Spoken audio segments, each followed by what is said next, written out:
Mes chers camarades, bien le bonjour, que vous soyez en direct sur la plateforme Twitch ou même en rediffusion sur le podcast ou sur YouTube puisqu'on est absolument partout. Aujourd'hui, on se retrouve pour parler d'un sujet assez vaste. C'est vrai que dans cette émission, on a l'habitude d'aller faire des focus sur des périodes, sur des personnages. Eh bien, aujourd'hui, on va carrément parler de la discipline en elle-même. On va parler d'histoire et pour ça, eh bien, on va recevoir Antoine Reich, alias Histony, que vous avez déjà possiblement vu dans le coin puisqu'il a écrit pas mal de vidéos pour la chaîne. Il est déjà venu nous parler de la traversée de l'Atlantique au 19e siècle, par exemple, ou encore du Titanic, et pour cause. Antoine, c'est un historien spécialiste de l'exploitation de la ligne de l'Atlantique Nord au 19e et 20e siècle, et c'est un grand spécialiste aussi du Titanic. Et d'ailleurs, il est président de l'Association française du Titanic. Il a même écrit de nombreux articles à ce sujet, des ouvrages aussi, comme Le Titanic de l'histoire au mythe paru en 2022. Plus généralement, il parle donc d'histoire sur sa chaîne YouTube Histony. Il explore aussi sa relation à ce domaine dans un livre qui vient de sortir au moment où on enregistre cet entretien. Il est sorti en décembre 2024, ça s'appelle « À quoi sert encore l'histoire ?» et ça va justement être la thématique de cette émission « À quoi sert encore l'histoire ?» Bonjour Antoine. Bonjour. Écoute, je suis ravi de te recevoir de nouveau dans cette émission. T'as déjà quand même pas mal posé tes valises sur Nota Bene, puisque on a fait quand même plusieurs entretiens ensemble et plusieurs vidéos. Oui, et des très longs lives aussi. Et des très très longs lives, Remember, ce live Titanic où on montait le Lego Titanic avec ma femme Kali, et puis j'ai dit à Antoine, écoute, viens un soir, ça va être très long ce montage du Titanic, mais peut-être qu'on pourra en parler pendant une petite heure, ça pourrait être sympa. Finalement, ça a donné, je crois, 7h30 d'émission. Ouais, je crois qu'on a fait 2 fois 4 heures, dans ces eaux-là. Ouais, c'est ça. Et tu sais que j'ai encore des commentaires de gens qui me disent, mais je me le repasse de temps en temps en fond, ou c'est vraiment un live qui a marqué les gens, quoi. 8 heures sur le Titanic, ils en redemandent. Je reçois aussi des mails occasionnellement de gens qui sont arrivés à moi par ça. Alors, moi, j'ai fini ton bouquin ce matin même, À quoi sert encore l'histoire. Hyper intéressant, je suis raccord avec vraiment plein de trucs que tu dis là-dedans. Ça se lit en plus relativement vite. Et c'est l'occasion, en fait, pour nous dans cette émission, de revenir un peu sur cette histoire. C'est quoi l'histoire? Est-ce que ça sert à quelque chose? Et à travers toi et ta manière d'appréhender l'histoire, je pense que ça peut donner pas mal de pistes de lecture aux gens qui ne saisissent pas tous les enjeux qu'il peut y avoir autour de l'histoire, de ce que ça peut représenter. Et puis je pense aussi que ça permettra à beaucoup de chercheurs, d'historiens, d'étudiants, peut-être de mettre un petit peu les choses en perspective, de se retrouver ou pas dans tes propos et de confronter cette vision de l'histoire. Donc merci à toi de prendre un petit peu de temps avec nous pour explorer cette thématique. Alors, pour commencer, vu que c'est un sujet qui est quand même relativement vaste, est-ce que toi, tu pourrais nous donner quelques mots sur ta définition de l'histoire? Parce que j'imagine qu'il y en a peut-être plusieurs. C'est une question super vaste et super compliquée, et du coup, je vais essayer d'y faire une réponse super simple et restrictive. En gros, l'histoire, on peut y mettre plein de choses, tout récit du passé finalement. Mais moi, dans le discours que je peux tenir, par exemple, dans mon livre, et puis dans l'approche que j'ai sur ma chaîne, et donc vraiment, là, on parle d'une définition beaucoup plus personnelle. Déjà, j'aborde l'histoire sous l'angle vraiment de la discipline scientifique. Et pour moi, c'est une notion très importante, parce que l'histoire s'applique dans ce cadre-là avec une méthode précise dont on va avoir l'occasion de reparler, je pense. Et puis, une discipline scientifique qui vise pas vraiment à reconstituer le passé, parce que le passé, il est perdu, on le retrouvera jamais, mais par contre, à élaborer un récit, mais un récit qui n'est pas arbitraire, c'est pas juste ce que j'ai envie de raconter à partir des éléments comme ça qui m'intéressent, c'est un récit élaboré à partir de sources très variées, pas que des textes, ça peut être de l'archéologie, etc., et de sources sur lesquelles on a une analyse rigoureuse, critique et comparative, c'est-à-dire que on ne prend pas juste le document qui nous intéresse pour dire ce qu'on a envie de dire, on le met en parallèle avec d'autres, on les pondère, on pondère aussi les approches parce que des fois, on n'a pas tous les mêmes centres d'intérêt. En fait, il y en a qui peuvent s'attacher à tel ou tel aspect, et puis un autre qui va arriver en disant non, en fait, t'as oublié complètement cet aspect-là qui, selon moi, change totalement la donne. Et donc, pour moi, c'est vraiment cet angle-là, cette idée que c'est pas juste faire un récit, mais c'est faire un récit solide et en s'appuyant sur des éléments concrets, des sources, etc. Et surtout en étant transparent sur la méthode. C'est-à-dire que, et c'est là qu'on reste dans une science. On dit souvent, une science, il faut pouvoir reproduire les choses. Justement, ici, en histoire, dans un travail de recherche, on cite ces sources pour que quelqu'un d'autre ensuite puisse reproduire notre démarche. Il ne s'agit pas de reproduire le passé, mais il s'agit de reproduire la démarche par laquelle on essaie d'en faire une photographie. Et donc, par exemple, si je cite un document, il faut qu'on puisse ensuite aller vérifier que le document existe, c'est quand même la moindre des choses, et que le document dit bien ce que je dis. Parce que si ça se trouve, en fait, je lui fais dire n'importe quoi. Et donc, c'est là-dessus que c'est une discipline scientifique et pas juste un art. Les deux ne s'excluent pas, d'ailleurs. Ensuite, on peut faire un beau récit à partir de quelque chose de rigoureux. Mais voilà, c'est vraiment l'approche que j'ai personnellement. Tu penses que le grand public, c'est aussi l'idée qu'il se fait de l'histoire? Non, et justement, c'est tout le but, c'est d'essayer de faire comprendre que l'histoire, c'est pas juste un récit arbitraire où chacun raconte la jolie histoire finalement qu'il a envie d'imaginer, mais c'est un récit qui se construit sur des faits et sur des données précises, parce que en fait, c'est une question beaucoup plus large qui se pose à nous là aujourd'hui vis-à-vis de la question des faits. Justement, on parle beaucoup de l'ère justement d'une désinformation totale où les faits seraient complètement perdus de vue, et ça aussi, on aura sûrement l'occasion d'en reparler parce que c'est très lié justement à cette façon de faire de l'histoire. Est-ce que finalement chacun choisit ce qu'il a envie de raconter pour raconter quelque chose qui est cohérent avec sa vision du monde? Ou est-ce qu'au moins, pour pouvoir être capable de débattre et de parler des mêmes choses, on en revient aux fondamentaux qui sont sur quoi on s'appuie pour dire telle ou telle chose. Et donc, c'est pour ça qu'à mon sens, il est important de faire passer cette notion que l'histoire est une discipline scientifique. Après, le problème, c'est que, là, ça va être aussi tout le sujet de notre discussion. Il y a 15 000 façons de faire de l'histoire, plein de très bonnes, plein de très mauvaises, et que tout ça, finalement, se mélange un peu dans l'esprit collectif. Alors, parlons un peu perso. Comment est-ce que toi, t'es tombé dans cette marmite de l'histoire? Moi, déjà, j'ai des antécédents familiaux. J'ai des grands-parents qui étaient profs de lettres classiques. Et du coup, comme en plus, ils n'étaient pas encore retraités quand je suis né, j'ai passé pas mal de vacances scolaires à aller chez eux et aller voir, préparer des cours, corriger des copies et tout ça. Et l'avantage des cours de latin et grec, c'est que, surtout pour des collégiens, ils avaient plein de documents avec des plans de temples grecs, des figures mythologiques et tout ça. Et comme en plus j'étais un gamin un peu atypique, c'est vrai que dès mes 3 ans, je demandais à ma grand-mère pendant nos promenades de me raconter de la mythologie grecque, des choses comme ça. Et donc je suis vraiment entré à l'histoire, mais comme d'ailleurs pas mal de gamins, par l'Antiquité. Ensuite, je suis tombé amoureux des bateaux et donc ça m'a emmené plutôt vers les transatlantiques et ce genre de choses. Mais ça a été vraiment mon premier contact avec l'histoire et qui faisait que au collège, l'histoire était sans aucun doute ma matière préférée. En fait, pour moi, c'était la seule matière où j'avais pas l'impression de travailler et où, en plus, de toute façon, j'entendais des choses que souvent j'avais déjà commencé à fréquenter par le jeu vidéo aussi, par des choses comme ça. Je me suis inscrit aussi dans une époque où sortaient tout un tas de jeux vidéo historiques un peu pour nerds. On n'était pas encore sur Assassin's Creed, mais on était plutôt sur des trucs comme Versailles, Chine, Égypte, qui là aussi reconstituaient en 3D des événements du passé. Et moi, j'étais à fond là-dessus. Donc ça, c'était vraiment ma première approche. Et puis, arrivé à la fin du lycée, titulaire d'un bac S que j'avais eu dans une pochette surprise, je me suis bien demandé ce que j'allais faire après. Et la fac d'histoire était à peu près le seul avenir vaguement pertinent que je me voyais. Donc, je m'y suis inscrit, puis j'y suis resté. Et j'y suis resté jusqu'à la fin du doctorat.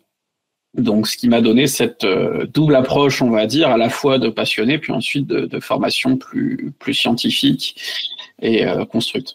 Et alors, entre ton enfance et le début de tes études, forcément, ta vision sur l'histoire, elle a dû quand même évoluer. Est-ce qu'à un moment donné, tu as eu un ce choc de dire ah ouais en fait l'histoire, la méthode, tu vois, t'es confronté à un truc où tu te dis merde c'était pas ce que je pensais. Ouais, et ça pour moi c'est le Titanic qui a fait ça. Et d'ailleurs j'ai fait toute une vidéo très longue sur ce que le Titanic m'a appris sur l'histoire où j'explique ça. C'est ce qu'on aime avec toi, hein, les vidéos longues. Voilà, parce que en fait, moi justement, je suis tombé dans le Titanic à 8 ans. J'ai lu plein de bouquins bien trop épais pour mon âge. Et à l'époque, pour moi, si c'était dans les livres, c'était vrai. Donc j'emmagasinais. Bon, et déjà, malgré mes 8-9 ans, j'étais capable de me dire, tiens, c'est marrant, il y a des bouquins qui se contredisent. Bon. Alors, des fois, j'étais quand même capable de me rendre compte que, a priori, c'est juste que l'auteur avait fait une coquille ou un truc comme ça, mais des fois, il y avait des choses qui étaient vraiment incompatibles et où là, on était au-delà de la petite erreur. Et arrivé, je pense que c'est dans mes premières années de fac, une chose a changé pour moi aussi, c'est que j'ai commencé à bien maîtriser l'anglais, notamment grâce à de longues parties de GTA, mais ça, c'est un autre sujet. Et du coup, j'ai pu accéder aux sources sur le Titanic, notamment les commissions d'enquête sur le naufrage qui sont disponibles sur Internet. Et du coup, là, j'ai pu ne plus me contenter de lire des gens qui avaient lu les sources, voire souvent de lire des gens qui avaient lu des gens qui avaient lu les sources. J'ai pu aller lire les sources moi-même. Et puis petit à petit, en plus, il s'est trouvé que on a été une génération, je pense, de passionnés du Titanic qui étaient tombés tous un peu dans la marmite au même moment, et notamment beaucoup d'anglophones ont voulu donner un côté plus scientifique à cette histoire, c'est-à-dire que pendant longtemps, on répétait des choses qui avaient été écrites par des historiens précédents, mais qui n'avaient pas toujours très bien cité leurs sources, ou les citaient pas du tout, etc.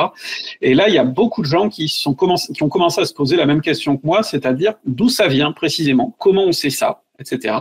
Et là, pour moi, ça a complètement changé les choses parce qu'à partir du moment où on se demande comment on sait ça, où on va à la source, où on regarde ce que dit la source, où on regarde comment parfois elle se contredit avec une autre et comment on peut expliquer ça, etc., etc., eh ben, on dessine une toute autre histoire qui est plus subtile, qui est plus nuancée et qui, pour moi, est beaucoup plus passionnante, en fait. Et alors, toi, cette passion de l'histoire et cette expertise aussi que tu as développée, hein, notamment vis-à-vis du Titanic, tu as décidé de la partager avec le public à travers une discipline qu'on appelle la vulgarisation, alors il y a plein d'autres mots hein, qui existent pour définir cette activité-là.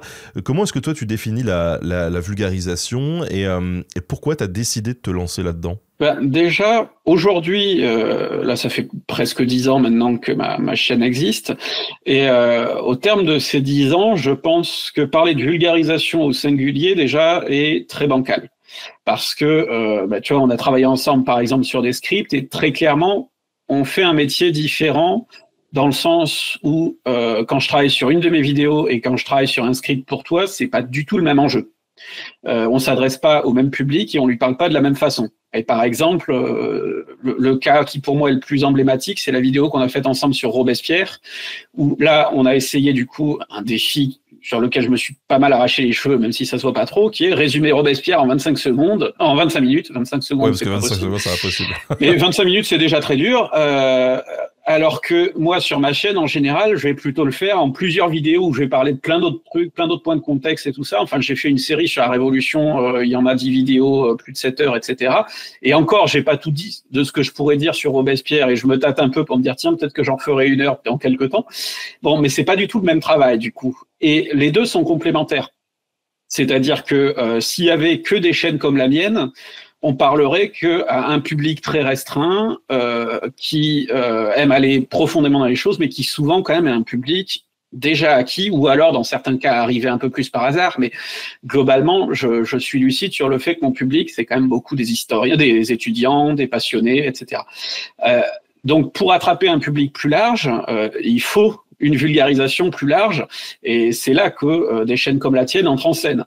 Et ce que je trouve important, justement, c'est quelque chose que tu fais et que d'autres ne font pas dans la vulgarisation pour un public plus large, et pour moi c'est très dommage, c'est une espèce de chaîne de la vulgarisation, c'est-à-dire que ce qui est important, c'est de réussir à renvoyer ensuite vers quelque chose de plus approfondi. Et donc finalement, quand dans une de tes vidéos, par exemple, tu vas citer les historiens sur lesquels s'est appuyée la vidéo, même si c'est juste pour mentionner, voilà, qu'il y a tel ou tel débat historiographique et qu'il y a machin qui a telle approche, même en une phrase, tu vois. Au moins pour dire aux gens, voilà, ça existe, vous pouvez aller plus loin. Parce qu'en fait, souvent, les gens ne savent juste pas que ça existe ou ne se sentent pas légitimes à y aller. Et de la même manière, moi aussi, je vais être ensuite un pont vers mon objectif ultime qui est d'inciter les gens à aller lire des livres d'histoire. Et moi, ce qui me fait plaisir, c'est quand des gens, par exemple, me disent, voilà, après ta série sur la Révolution, je me suis attaqué à l'histoire de la Révolution par Jean-Clément Martin, qui est un gros pavé. C'est pas forcément le premier livre qu'on lirait en termes d'histoire. Et du coup, ça fait peur, en fait, à plein de gens. Et je pense que le rôle de la vulgarisation, c'est aussi de dire aux gens, voilà, vous êtes capable de lire ce genre de truc, ça peut vous intéresser, en tout cas, ça existe, et c'est là. Et du coup, je trouve que c'est très intéressant quand ces différents niveaux de vulgarisation se font des ponts les uns vers les autres. Après, moi, il se trouve que je me suis lancé dans la vulgarisation à un moment bien précis. Il y a 10 ans, j'étais en doctorat. J'y étais pas totalement heureux pour des raisons sur lesquelles on pourra revenir tout à l'heure, hein, sur la façon dont se fait la recherche et ainsi de suite. Et en tout cas, je sentais que c'était pas là que moi j'avais envie de faire carrière ensuite, même si j'y avais appris plein de choses très utiles. Et donc déjà, j'avais envie de me créer une voie de sortie, même si on peut pas dire que la vulgarisation de niche sur YouTube, c'est la voie royale pour faire de l'argent, hein, mais au moins ça permet de survivre. Mais surtout, ça répondait aussi à un manque. Si on revient justement il y a 10 ans, c'était le moment où Christophe Naudin, William Blanc et Aurore Chéry venaient de publier Les Historiens de garde, où ils pointaient du doigt le fait qu'une bonne part de la vulgarisation grand public à l'époque, c'était en fait Stéphane Bern, Franck Ferrand et surtout Laurent Deutsch, qui défilaient même dans les écoles, alors qu'on savait que ces bouquins étaient bourrés d'erreurs. C'est-à-dire, c'est pas juste une question de positionnement politique de Laurent Deutsch, c'est aussi le fait que Métronome, c'était bourré d'erreurs, de problèmes basés sur une historiographie très ancienne, etc. Et le souci, c'est que nous autres historiens professionnels, on était souvent atterrés par ça, mais que finalement, il y avait assez peu de vulgarisation à cette époque qui donnait la parole à ces historiens vers un public plus large. Et donc moi, c'était aussi l'idée qui s'est très vite nouée, c'était de me lancer. Après, il se trouve que moi, j'ai commencé à réfléchir à lancer une chaîne d'histoire. Au début, c'était vraiment juste, tiens, je me suis rendu compte qu'il y a des chaînes comme Y penser et tout ça, ça pourrait être sympa de faire un truc d'histoire comme ça. Sauf que comme moi, il me faut toujours 50 ans pour me mettre en route. Entre-temps, t'étais arrivé, il y avait d'autres chaînes qui étaient arrivées. Et du coup, je me suis assez vite rendu compte que si j'essayais de faire du Nota Bene bis ou terre, déjà, ce serait du mauvais Nota Bene bis ou terre parce que j'ai pas les mêmes capacités que toi en termes de présence à l'écran. On n'a pas la même formation, en fait, tout simplement. On fait pas le même métier, comme je disais tout à l'heure. Et que par contre, moi, je pouvais occuper une autre niche, qui est celle du contenu plus long, plus austère, presque en fait de la conférence filmée. Pour moi, c'est plus ça que je fais, même si maintenant, Manon, qui s'occupe du montage, met beaucoup plus d'iconographie et tout ça dans mes vidéos, mais pendant longtemps, c'était vraiment de la conférence filmée. Mais donc, du coup, plus justement occuper une niche différente. Et donc, c'est là-dessus que je suis allé. Et aussi en assumant assez vite un regard positionné, parce que c'est vrai que je pense, enfin moi, j'ai beaucoup de mal avec la pseudo-neutralité, les gens qui se disent neutres, mais qui en fait ne le sont pas vraiment. Et je pense que personne ne peut être vraiment neutre, mais ça c'est encore un autre débat. Et donc pour moi c'est un petit peu ce qui a défini ma vision de la vulgarisation en fait, c'est ces différents angles-là. Après aujourd'hui, je pense que c'est une niche qui est beaucoup plus occupée. Et qui est beau. Enfin, si je réfléchissais à me lancer aujourd'hui, je le sentirais beaucoup moins utile parce que justement, il y a beaucoup de gens qui ont pris le relais de façon différente. Déjà des chaînes YouTube qui se sont professionnalisées, on va dire, dans la façon d'écrire ou de raconter l'histoire, soit sur des formats proches du mien, je pense par exemple sur Le Champ, Hero.com par exemple, soit toi qui t'es mis à aller chercher des historiens pour les mettre à contribution, et notamment, et ça on te remerciera jamais assez pour ça, à leur donner la parole pendant des longs temps sans interruption sur Twitch, alors que généralement la présence des historiens dans les médias est limitée soit à quelques secondes sur BFM, ce qui est un cauchemar à faire, j'ai eu le droit à essayer de le faire il y a quelques mois et c'était catastrophique, soit être haché menu dans un documentaire où on te laisse dire une demi-phrase qui va être complétée par quelqu'un d'autre, mais où au fond, t'as pas le temps de développer ton propos. Et donc, je trouve que Internet, là-dessus, a permis maintenant de donner la place. Il y a aussi plein de podcasts comme Parole d'Histoire, comme les podcasts de Fanny Cohen-Moreau, Passion moderniste, etc., qui sont très utiles pour ça, pour montrer toute la diversité de la recherche. Et donc, finalement, maintenant, je trouve que aujourd'hui, je suis beaucoup moins, j'y vais beaucoup moins par vocation, j'y vais beaucoup plus pour me faire plaisir, on va dire. Et ça reste hyper important quand on crée du contenu. Exactement. Et est-ce que cette pratique de la vulgarisation, elle a eu un impact sur toi et sur peut-être pas sur ta propre vision de l'histoire, mais sur aussi les multiples perceptions qui peuvent exister chez les autres? Alors oui, elle a eu beaucoup d'impact déjà parce que, comme je disais, en 10 ans, on évolue. Donc je pense que aujourd'hui, mes contenus sont beaucoup plus fouillés et nuancés qu'ils l'étaient au départ. Mais enfin, heureusement en fait, parce que si je disais je bosse aujourd'hui comme il y a 10 ans, c'est que je serais un sale con en fait et que je n'aurais aucune volonté de m'améliorer. Donc je pense que tout ce qu'on peut espérer quand on fait ce travail de toute façon, c'est à chaque vidéo de se dire waouh, elle est vachement mieux que la précédente. Donc ça, c'est quand même un enjeu. Après, c'est sûr que j'ai appris à être de plus en plus rigoureux et puis à réfléchir de plus en plus aux enjeux vis-à-vis du public, à la responsabilité qu'on a vis-à-vis du public. Je pense que c'est un sujet dont tu es bien conscient, étant le cadre de l'histoire, on va dire, sur Internet. C'est un grand pouvoir, mais c'est aussi une grande responsabilité, parce que si on raconte des conneries, il y a beaucoup de gens qui y adhèrent ensuite. Et je pense aussi, et ça c'est pour moi très très important en termes de réflexion, sur Internet, on peut très vite acquérir une petite notoriété et surtout une petite autorité sur son public. En particulier quand, je pense comme moi, on a en plus un format très austère, très sérieux, on arrive en plus avec un beau diplôme, etc. Et ça peut vite faire sérieux. Par exemple, il y a plein de gens qui vont me citer en disant oui, en plus, il est sérieux, il est docteur en histoire. Alors oui, mais je suis docteur en histoire sur les transatlantiques. Bon, j'ai donné des TD d'histoire contemporaine, donc a priori, je connais un petit peu, etc. Mais ensuite, mon expertise, on va dire, elle dépend de à quel point j'ai travaillé mon sujet. Or, il y a dans le public, mais c'est valable pour le public de tout consommateur de contenu ou de médias, etc., cette idée qu'une fois qu'on est tombé sur quelqu'un d'intéressant, il le sera forcément. Oui, il m'est arrivé d'avoir des gens qui me disent, par exemple, vu à quel point tu es nuancé dans ta série sur 1814-1848, ce serait fascinant d'avoir ton point de vue sur, et ça c'est des exemples que j'ai reçus par mail, par exemple, l'histoire de la Yougoslavie ou le conflit israélo-palestinien. Or, en tant que citoyen, je peux avoir des avis sur ces questions-là, mais par contre, en termes d'expertise, que si. Alors il faudrait que je bosse, et peut-être que effectivement, après avoir passé autant de temps à bosser sur ces questions-là que sur la Révolution française ou etc., je serais en mesure d'avoir un avis aussi éclairé, mais il faudrait que je le bosse.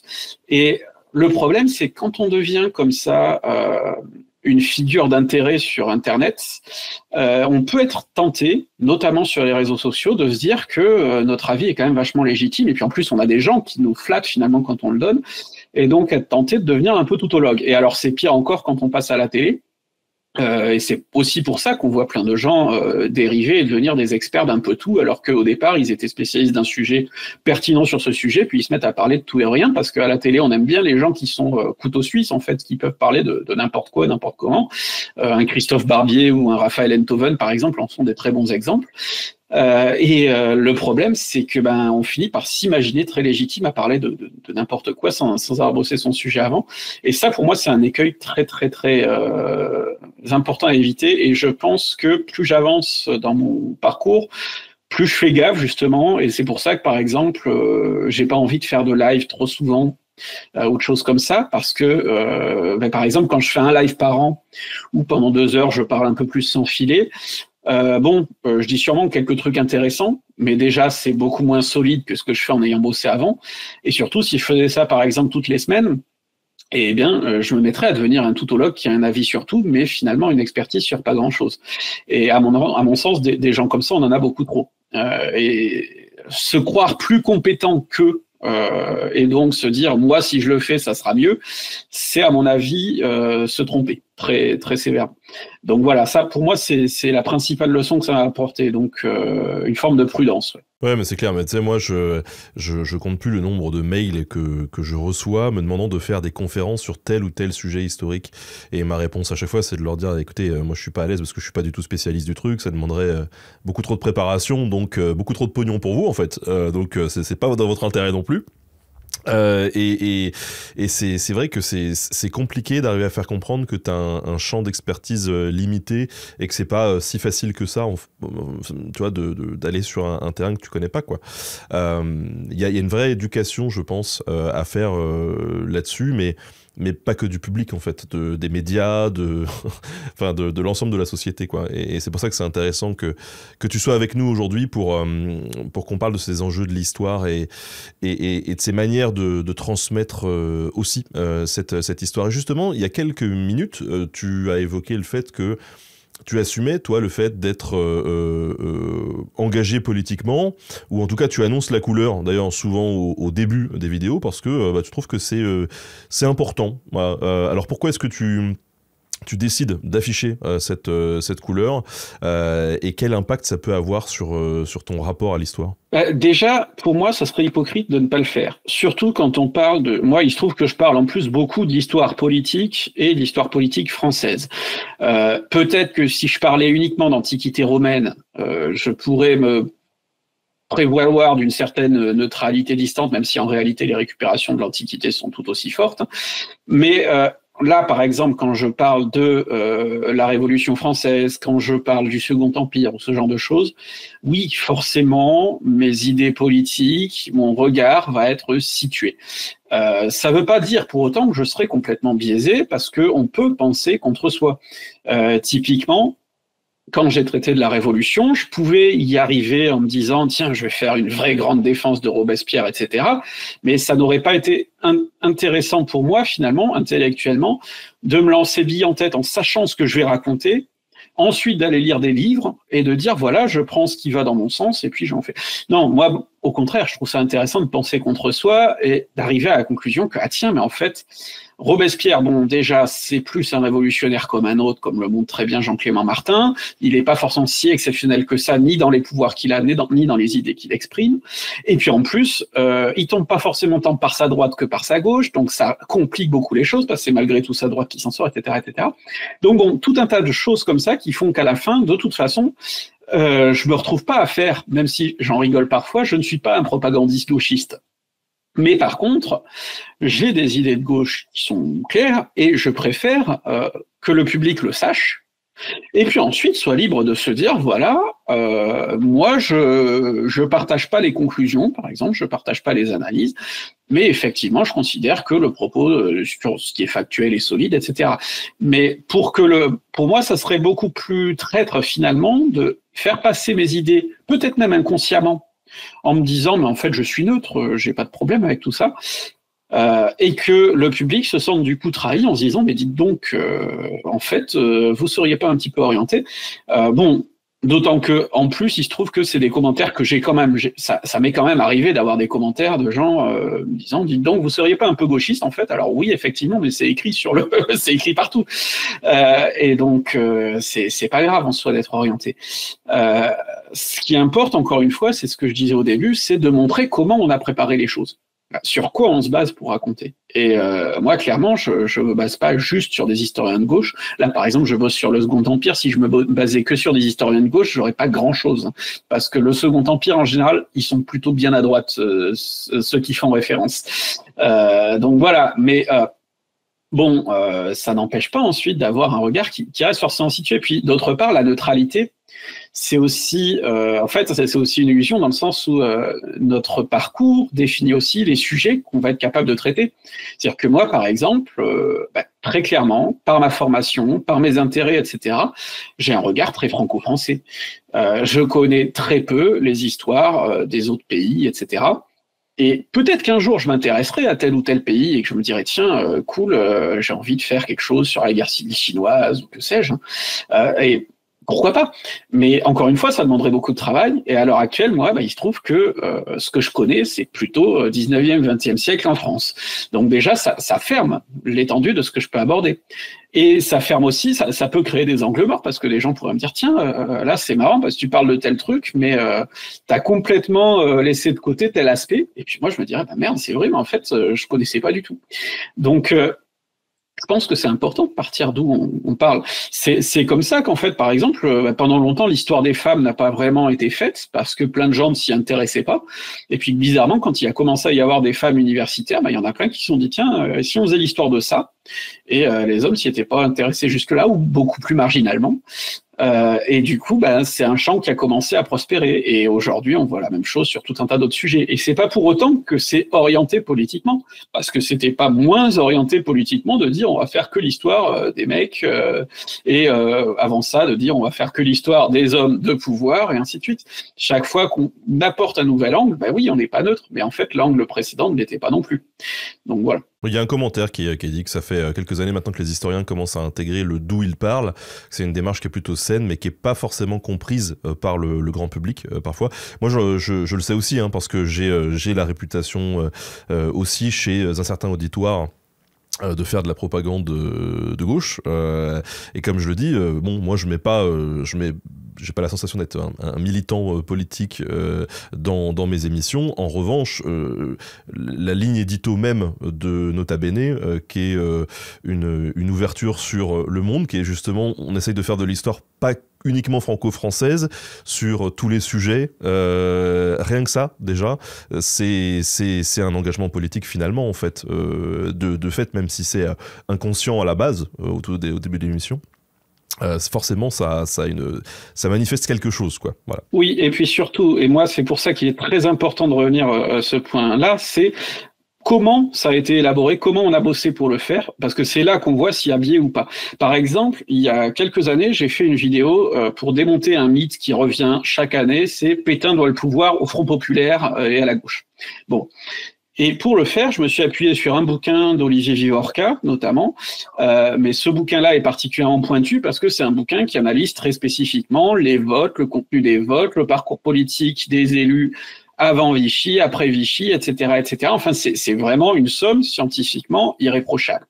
Et j'ai tout un tas de gens, heureusement minoritaires, mais enfin, j'en ai régulièrement, qui déboulent et qui disent « Non, mais de toute façon, c'est de la propagande gauchiste parce que t'es de gauche, ça c'est le premier élément, et du coup, ça veut dire qu'on ne tient pas compte du tout des arguments factuels, qu'on dit juste « Puisque t'es de gauche, ça peut pas être vrai ». Donc là, c'est l'inverse d'un débat posé ou scientifique, quoi que ce soit, ou de dire non mais vous vous basez sur Vivorca c'est un gauchiste donc c'est mort. Bon, déjà la question de est-ce qu'Olivier Vivorca est un gauchiste, c'est très débattable, mais en plus la question, il pourrait être porte-parole du NPA, la question qui se pose c'est est-ce qu'il a fait le job dans son bouquin, sur quoi il s'appuie, etc. S'il s'appuie sur rien, effectivement, vous pouvez balayer son bouquin. Son bouquin, là, s'appuie sur des décomptes précis, des sources parlementaires, etc., etc., etc. Il explique comment il a fait la bouffe. Et dans ce cas-là, c'est pas reprochable. De la même manière que là, quand je bosse sur le Second Empire, comme je disais, parmi les historiens fondateurs du Second Empire, il y a Éric Anseau. Éric Anseau, c'est un très grand historien actuel du Second Empire et vraiment très bon spécialiste. Éric Anseau, il a aussi été cadre debout la République, donc chez Dupont-Aignan. Il a aussi écrit des trucs très très très de droite dans le débat public, mais ça n'enlève pas la qualité de son travail sur le Second Empire. Et donc je peux pas débarquer en disant ah ben Éric Anseau, il est pas de Matine, donc je balaye ses bouquins. Et de la même manière, j'ai appris qu'un des autres auteurs d'un bouquin sur lequel je me suis beaucoup appuyé sur la Deuxième République et sur les combinaisons gouvernementales de la Deuxième République. Il s'est fait élire à l'Assemblée nationale aux élections de 2024, là, sur les étiquettes de la ligne ciotiste, donc droite alliée au Rassemblement national. Là aussi, je pourrais dire, bon, ultra dratard, je jette. Sauf que non, en fait, le bouquin en soi, il est solide dans ce qu'il apporte en termes d'arguments factuels, scientifiques, etc. Les conclusions très élogieuses sur Bonaparte, etc., bon, là, à partir du moment où on est dans l'analyse, on peut déjà plus dire, là, c'est une analyse que je partage pas. Mais la question, c'est, est-ce qu'on est d'accord avec la façon dont a été élaboré le truc ? Voilà. Alors, tu viens donc de sortir un nouveau bouquin, pas sur le Titanic, du coup. Celui-là, c'est à quoi sert encore l'histoire. Comment est-ce que tu as été amené, justement, à l'écrire ? Eh ben, moi, il m'arrive, par mon activité et peut-être aussi par le côté un peu niche de la chaîne, d'être invité par des universités pour parler souvent des étudiants justement de mon activité, du métier d'historien et tout ça. Souvent, ils trouvent ça intéressant d'avoir quelqu'un d'autre qu'un chercheur ou un archiviste, d'avoir un autre son de cloche. Et là, il se trouve que cette année, j'ai été faire une intervention, notamment pour des masters, sur le thème de quelle histoire avons-nous encore besoin aujourd'hui.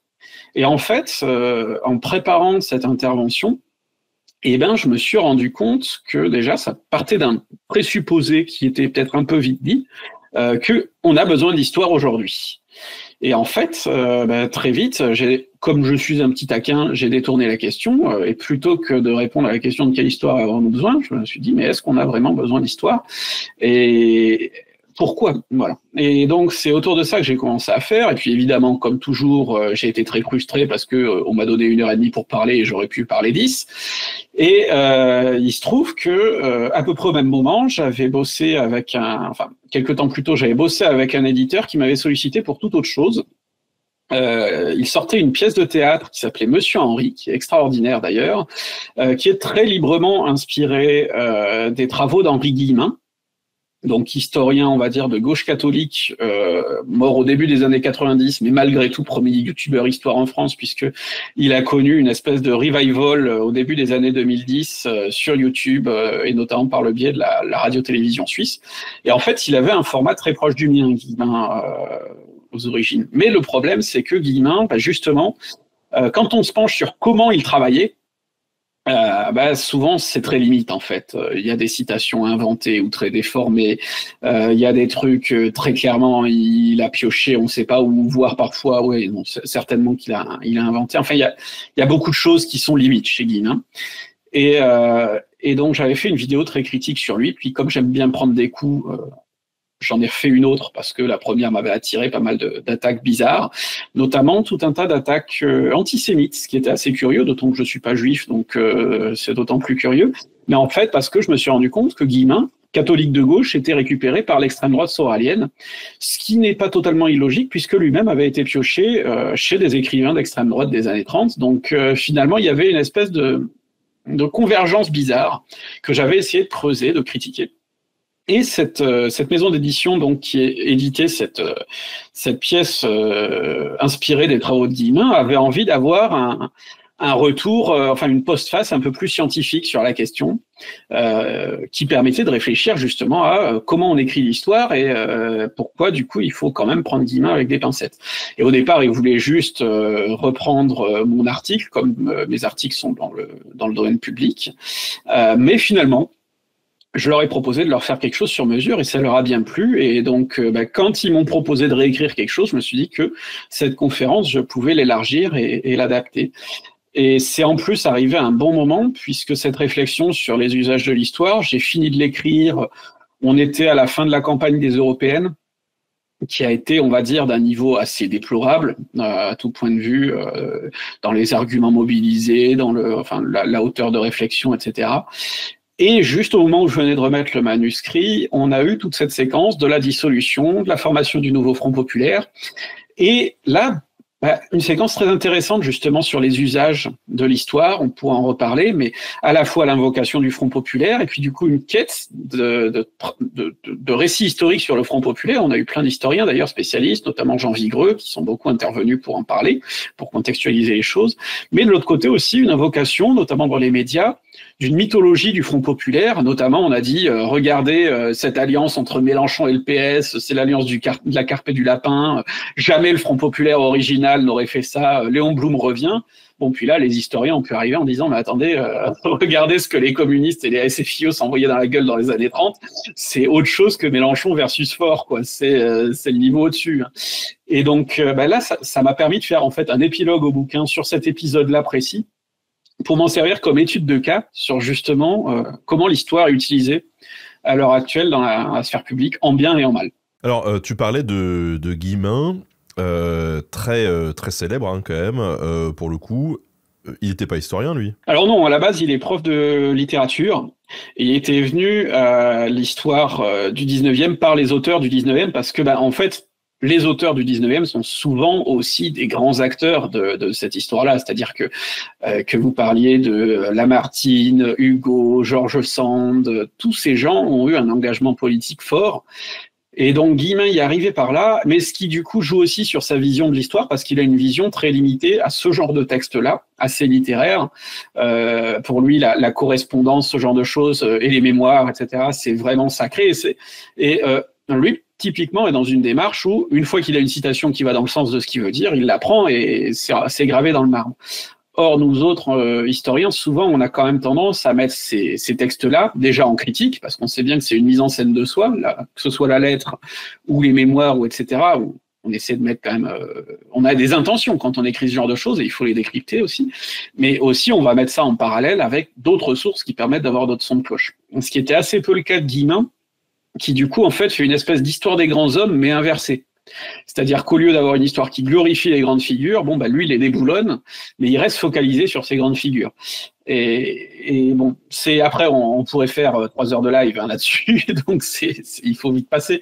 Mais voilà, c'est du coup une approche de l'histoire assez datée, malgré tout. Oui, il se pose du coup la question de est-ce qu'il faut être historien pour faire de l'histoire, ou est-ce qu'il faut être même passionné pour faire de l'histoire. Au niveau du grand public, comment est-ce que t'expliques que l'histoire, elle ait tant de succès aujourd'hui en France ? Alors déjà, je pense qu'il y a quand même une facilité d'accès qui n'est pas celle de toutes les disciplines. C'est-à-dire que c'est quand même plus facile de comprendre l'histoire que la physique quantique ou les maths appliquées ou ce genre de choses. Ensuite, il y a une plus grande facilité de mise en scène aussi de l'histoire, à travers la fiction, à travers le jeu vidéo, etc. Là aussi, faire un jeu vidéo sur la physique quantique ou les maths appliquées, c'est quand même moins évident que faire un Assassin's Creed. Et puis, je pense qu'il y a aussi le rapport au vécu, au patrimoine. C'est-à-dire qu'en plus, en France, on a quand même un patrimoine très riche. Et où que tu ailles en France, tu vas trouver un site historique à visiter, une vieille église, un truc comme ça. Et comme en plus, on est un pays où aussi il y a beaucoup d'attrait pour la généalogie, par exemple, ce qui est aussi une forme d'histoire plus locale, du coup. Tout ça va faire que ça crée un intérêt. Et pour rebondir sur ta question tout à l'heure, faut-il être historien pour faire de l'histoire ? Il faut appliquer la méthode de l'historien, mais ça implique pas forcément d'avoir eu cette formation. On peut le faire en autodidacte tant qu'on le fait bien. Et inversement, on peut être un historien diplômé et puis se mettre à faire n'importe quoi. Les deux sont possibles. Et typiquement, et ça c'est pas nouveau, déjà au 19e siècle, on avait vu fleurir tout un tas de petites sociétés d'histoire locale qui ont fait souvent un travail monumental et que d'ailleurs les historiens professionnels ne peuvent pas forcément faire parce qu'ils n'ont pas forcément le temps, c'est-à-dire des gens qui, juste passionnés de leur village, trucs comme ça, ont commencé à dépioter des documents locaux, à en sauver, etc., à faire des monographies sur leur village du fin fond de la Lozère ou ce genre de choses. Et en fait, on a tout ce vivier-là aussi qui existe et je pense que ça, c'est très dur à créer dans d'autres disciplines. Au début de cet entretien, ça m'a fait rire parce que tu évoquais aussi ce qui t'a amené à l'histoire et notamment tu parlais du jeu vidéo, de tout un tas de jeux assez old school, assez sérieux, Versailles, Égypte, tout ça. Moi, j'ai été en fac d'histoire aussi, mais j'ai vraiment que effleuré le truc, j'ai pas été très longtemps. Mais quand je me suis retrouvé sur les bancs de la fac, ce qui m'avait emmené là-bas aussi, c'était justement cette... Alors, bien sûr, l'histoire, j'avais ce goût qui était venu de par la pop culture en général, le cinéma, ce genre de choses, mais beaucoup par le jeu vidéo aussi. Par le Medieval Total War, par ce genre de trucs, et je me suis aperçu que il y a littéralement la moitié des gens qui étaient sur le banc de la fac avec moi qui venaient aussi parce que ils jouaient à ce type de jeux vidéo. Tu penses vraiment que aujourd'hui c'est surtout par ça que ça passe le déclenchement de la passion ? Il y a plein de choses très certainement, et puis ça dépend du public. Mais c'est clair que moi, un soir, épuisé en TD face à des étudiants dissipés, je leur ai dit, écoutez, moi aussi, dans une demi-heure, j'ai envie de rentrer chez moi pour jouer à Total War. Il y a la moitié de la promo qui est restée à la fin du TD pour me demander auquel je jouais. Donc oui, il y avait quelque chose. Après, je remarque que c'était plutôt la moitié masculine quand même. Donc a priori, peut-être que les femmes viennent à l'histoire par d'autres raisons, même si je pense que Total War, c'est très bien pour tout le monde. Hein. Mais je suis plutôt team Paradox quand même, personnellement. Mais en tout cas, ouais, non, ça c'est clair qu'il y a un lien entre plus largement la culture populaire, hein, parce qu'on peut parler aussi du cinéma, et avant ça, même le roman a créé aussi des attraits. Donc, bien sûr qu'il y a tout ça. Après, justement, tout l'enjeu des études d'histoire, c'est de savoir dépasser cette entrée-là en matière, parce que évidemment, justement, le jeu, le film, le roman, forcément, c'est du mythe, c'est de la simplification, et c'est pas la même chose que ce qu'on va faire en fac. Tout l'enjeu, c'est de se rendre compte que ce qu'on va faire dans le métier d'historien, notamment vouloir aller à la source, gratter pour comprendre comment on sait les choses, ça peut être passionnant aussi, voire ça peut être ludique aussi. Parce que décrypter des sources, il y a un côté aussi ludique. Moi, la première fois que je suis allé dans un dépôt d'archives, j'avais l'impression d'ouvrir mes cadeaux de Noël, quoi, parce que il y avait plein de trucs différents. On fouille des documents qui parfois n'ont pas été touchés depuis des années, des décennies, etc. Enfin, il y a vraiment quelque chose. Mais c'est clair que c'est pas la même chose que la passion initiale. Et tout l'enjeu, justement, c'est peut-être de réussir à transcender cette passion initiale sans la perdre, mais tout en sachant en faire aussi autre chose. Et bon, d'ailleurs, on peut jongler avec les deux, parce que moi, je peux à la fois me plonger dans de l'historiographie ultra pointue, et ensuite me lancer dans une partie d'Hearts of Iron. Hein. Ouais, pour ceux qui ne connaissent pas, hein, c'est de l'Uchronie, donc disons que l'histoire, on joue beaucoup avec dans ce type de jeu. Voilà. Mais alors ça nous permet de digresser un petit peu sur un sujet qui est celui de justement de la manière dont on enseigne l'histoire aussi à l'université, dont on forme les futurs historiens. T'en parles un peu dans ton bouquin et t'as un regard assez acéré sur notamment la finalité des examens par exemple. Aujourd'hui, c'est quoi le parcours classique pour faire de la recherche en histoire ? Alors, ça bouge petit à petit quand même, parce que on est dans un monde assez capitaliste, on va le reconnaître, et où du coup les études sont censées de plus en plus mener à un vrai travail, entre guillemets. Et donc, comme on sait qu'il y a peu de place dans la recherche, on a tendance à essayer de rediriger un maximum d'étudiants vers des masters dits professionnalisants, même si c'est pas toujours d'ailleurs très très bien fichu. Mais du coup, c'est vrai que le master recherche n'est plus aussi central qu'il a pu l'être à d'autres époques et par le passé, où par exemple pendant très longtemps, pour devenir prof, il fallait quand même être passé, c'était quand même très recommandable d'être passé par de la recherche plutôt que par un master formant spécialement à être prof. Ça donnait un autre éclairage, on va dire.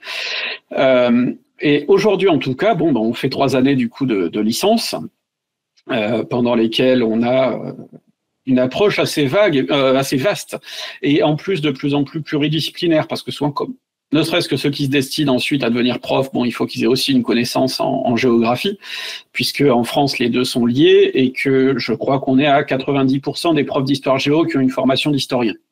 Donc les géographes sont quand même assez marginaux, et du coup il faut qu'il y ait une formation en géographie aussi, en histoire et vice versa, mais aussi ça peut être quelques approches en sociologie, des choses comme ça. Bon, ça peut être aussi des formations très différentes quand on se destine à de l'archéologie par exemple, etc. Et puis en France on divise l'histoire en 4 grandes périodes.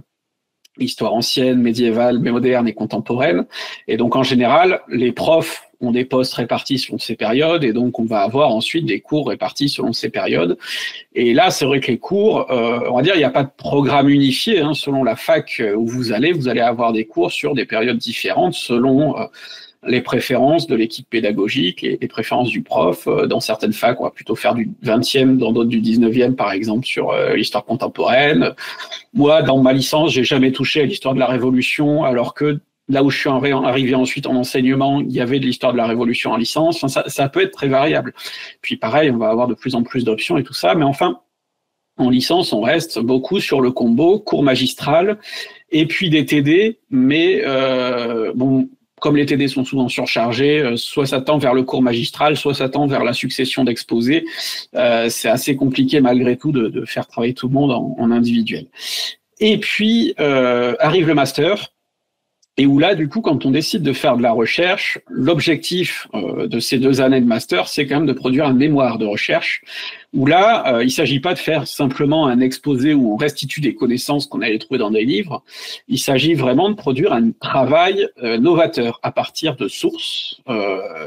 Alors, ou bien soi-même on a une idée d'un sujet sur lequel on veut travailler, ou bien on a un prof qui va nous dire bon bah écoutez, du coup vous voulez travailler sur, je sais pas moi, l'Espagne au XXe siècle, je suis justement spécialiste de ça, j'aimerais bien que vous travailliez sur, j'ai une pote par exemple qui avait fait un travail sur la politique culturelle de la France en Espagne dans les années 20 et 30, et voilà, et du coup elle allait fouiller des archives diplomatiques, des trucs comme ça, et on va lui dire précisément, voilà, il y a telle masse de documents, jusqu'à présent il n'y a pas grand monde qui y a touché, mais ça existe, allez voir ce que vous y trouvez. Et donc, c'est là qu'on apprend à faire ce genre de choses. Et puis ensuite, on passe au niveau supérieur, qui est la thèse, c'est-à-dire la même chose, mais sur 3 voire 4 ans. Donc ça, c'est, on va dire, la formation. Avec, du coup, moi, la critique que je fais sur la licence principalement, qui est que on a, à mon sens, mais je suis pas le premier à le faire en fait. D'ailleurs, dans mon livre, je cite beaucoup Marc Bloch qui faisait déjà cette critique au début des années 40. Le fait que, en licence finalement, on a d'un côté une formation qui est là pour développer l'esprit critique, parce que c'est la base en histoire en fait de critiquer les documents qu'on a sous les yeux, etc., etc. Mais d'un autre côté, on a une formation dont la finalité, parce que le système éducatif est comme ça, c'est la note à l'examen, c'est la préparation de l'examen, et l'examen tourne autour du bachotage, de la capacité à avoir emmagasiné un maximum d'éléments du cours et à les recracher dans une dissertation ou un commentaire de texte. Et donc ça, là où on devrait avoir un travail qui exerce l'esprit critique, etc., on a une évaluation qui exerce beaucoup plus le par cœur, voire les petites techniques un peu fourbes, c'est-à-dire que à chaque fois, moi, que j'ai eu des partiels ou des choses comme ça, plutôt que de vraiment réfléchir autour du cours, etc., et de vraiment disserter de façon critique, on en était à faire des comptes d'apothicaire sur l'an dernier, il y a tel truc qui est tombé, donc cette année, ce sera pas ça. Et puis l'an dernier, c'était un commentaire de texte, donc cette année, ce sera peut-être plutôt une disserte. Bon, et puis de toute façon, j'ai eu 11 à telle matière, donc je peux me permettre d'avoir 9 en telle autre, etc. En fait, ça détruit complètement la mission vraiment critique du truc. Et le problème, c'est qu'on s'enferme là-dedans parce que les étudiants en fait en sont demandeurs aussi parce que c'est rassurant, c'est ce qu'ils ont fait au lycée, etc. Les profs souvent sont lucides sur le fait que c'est quand même pas l'idéal, mais que c'est difficile de faire autre chose. Et puis, moi, ça m'est arrivé d'avoir des retours de gens qui me disaient, ouais, nous, on a une année par exemple où le prof a essayé de bosser différemment, de nous dire, plutôt que de vous faire un cours magistral où je vous lis un truc et où vous allez être assommé, je vous donne d'abord un truc à lire et ensuite on en discute ensemble en cours. Et en fait, les étudiants étaient complètement démunis, ils savaient pas comment faire, etc. Et ça leur faisait presque peur. Alors que pour l'esprit critique, c'est essentiel d'être capable de faire ça. Et donc finalement, on se retrouve avec vraiment pendant la licence ce fonctionnement-là, et d'ailleurs Marc Bloch avait des mots très sévères et qui sont encore vrais 80 ans après son texte, c'est-à-dire qu'il disait que à un moment il faut arrêter, c'est ridicule de prétendre pouvoir noter une dissertation sur 20 avec une méthode, voire avec un barème qui serait précis au demi-point près, c'est ridicule en fait. On peut dire qu'un devoir est insuffisant ou au contraire dépasse les attentes ou ce genre de choses, mais on ne peut pas avoir une échelle de valeur aussi précise, c'est ridicule. Et effectivement, moi je l'ai vu, je l'ai vécu en tant que correcteur et j'aurais beaucoup de choses à dire là-dessus, mais les corrections, c'était quand même pas le truc le plus scientifique qu'on puisse faire, quoi. Et du coup, moi, c'était vraiment un aspect qui m'a beaucoup déçu et qui est assez antithétique justement avec ce qu'on a fait en master, où globalement, en général, en master, la question de la notation passe au second plan, parce qu'en général, par exemple, c'est un secret, on va dire, un peu de polichinelle, que quand tu arrives jusqu'à la soutenance du mémoire et tout ça, que ton prof t'a dit que c'est bon et tout ça, globalement, la question, c'est pas de savoir si tu auras la moyenne, la question, c'est de savoir si tu auras la moyenne ric-rac, ce qui veut dire que ton travail était vraiment pas top, ou si tu auras une très bonne note parce que tu as fait quelque chose de bien, quoi. En gros, c'est ça la question qui joue. Et donc, la question de la notation étant relativement secondaire, finalement, on peut recommencer à parler du fond, c'est-à-dire parler de comment chacun a travaillé ensuite pour élaborer son propos, etc. D'autant que de toute façon, en fait, en master, ceux qui effectivement n'ont pas la capacité à faire de la recherche, ceux par exemple qui vont se retrouver complètement démunis face aux archives, ou se rendre compte que ça les intéresse pas ou ça, en général, ils n'auront pas la ténacité de toute façon d'écrire leurs 100 ou 200 pages pour aller jusqu'à la soutenance.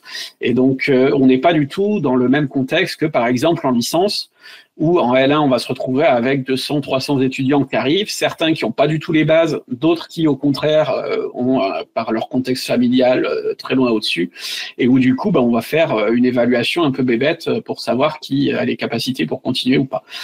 Le problème étant que, de plus en plus, on a poussé la démarche vers quelque chose d'encore plus triste. C'est que, par exemple, aujourd'hui, on a carrément remplacé l'apprentissage par cœur par du QCM, en L1 en tout cas, et le QCM là pour le coup c'est l'exercice anti-intellectuel par excellence, parce que là la place de l'esprit critique elle est nulle, on est là pour cocher des cases, et à la limite si on a de la, enfin le simple hasard normalement vous garantit normalement un quart de bonne réponse même si vous répondez au pif quoi, donc on est vraiment mais au moins ça se corrige facilement et automatiquement. Mais donc voilà, c'est le côté un peu contradictoire je trouve. Ouais, je savais pas, j'étais pas au courant quand t'es passé au QCM. Okay. Alors après, ça dépend des endroits, mais moi, en tout cas, la fac où j'ai enseigné est passée au QCM juste après mon départ, ce qui a fait grincer pas mal de dents quand même. Tu penses que pour se lancer dans la recherche et sur un sujet en particulier, il faut avoir cette passion du sujet que l'on va aborder avant ou pas du tout? Est-ce que comme il y a une injonction à la passion, mais comme dans la vie de tous les jours, j'ai envie de dire, parce que moi souvent on me dit oui, c'est quoi tes grandes passions, tout ça, et j'ai souvent l'impression qu'il y a une espèce d'injonction, on dit aux gens tu dois avoir une passion, sinon c'est que tu vois, t'es nul ou il y a un truc que t'as pas saisi dans ta vie, tu vois. Alors non, c'est pas obligatoire du tout. Ça peut aider parce que c'est vrai que moi par exemple, j'ai fait mon mémoire sur le paquebot Normandie dans les années 30. J'avais déjà une bonne connaissance du monde des paquebots et tout ça, même si le Normandie en soi, je le connaissais pas bien. Moi, j'étais plutôt team paquebot britannique. Mais il y avait des enjeux pratiques, c'est qu'il fallait que j'aille dans des archives en France. Donc, ça s'est retourné vers ça. Mais en tout cas, moi, pour le coup, le fait d'avoir été vraiment passionné par le sujet faisait quand même que j'avais déjà un bon bagage et tout ça, et que j'étais beaucoup plus en terrain familier. Et puis du coup, il y avait aussi ce petit côté émerveillement les premiers jours dans les archives. Après, c'est sûr que quand tu te fais 6 semaines de stage à 7 heures par jour dans les archives, le dernier jour, tu es un peu moins émerveillé quand même. Mais après... j'ai eu des camarades qui se retrouvaient avec un sujet imposé par leur prof et qui trouvaient malgré tout un intérêt, etc. Après, c'est clair que si tu as un sujet que tu trouves inutile et inintéressant au possible, ça va être plus compliqué quand même de bosser dessus longtemps, plus encore en thèse. Voilà. D'un autre côté, être passionné, ça peut avoir un côté un peu contre-productif aussi, ou en tout cas plus négatif, qui est que, quand tu consacres comme ça, moi, par exemple, master plus thèse, ça fait quand même 6 ans sur, globalement, un sujet pointu et qui était vraiment ma passion d'enfance et tout ça, mais un sujet que, du coup, tu investis aussi d'une charge plus négative parce que, ça devient une obligation. Tu as des comptes à rendre, plus encore, d'ailleurs, quand tu es en doctorat sous contrat, où là, du coup, tu es payé, donc il faut pas déconner non plus. Si tu fais rien à la fin, c'est quand même pour toi, quoi, que tu risques de prendre cher. Du coup, ça donne une dimension supplémentaire. Alors en plus, il y a tout le côté administratif qui vient s'y joindre, etc., qui est vraiment barbant en général, qui fait que du coup, on peut finir par perdre de vue ce côté beaucoup plus passion, etc. Moi, c'est clair que après ma thèse, il m'a fallu quand même un peu de temps pour vraiment retrouver du plaisir à me replonger dans mes bateaux, quoi, alors que c'était ma passion de gamin. Donc ça, c'est clair que ça joue dans les deux sens. Il y a des gens qui me disent, mais du coup, le soir, tu mates des séries historiques et tout. Et tu sais, je suis en mode, non, vraiment, j'ai envie de... S'il y a un truc avec des vaisseaux spatiaux, j'y vais. En fait, ça me change un peu de ce que je fais la journée, quoi.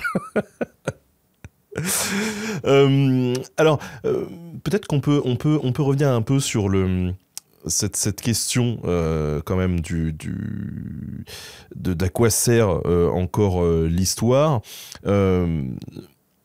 On a souvent, en tout cas moi dans les commentaires de mes vidéos, souvent on me dit oui, l'histoire ça sert à tirer des leçons du passé.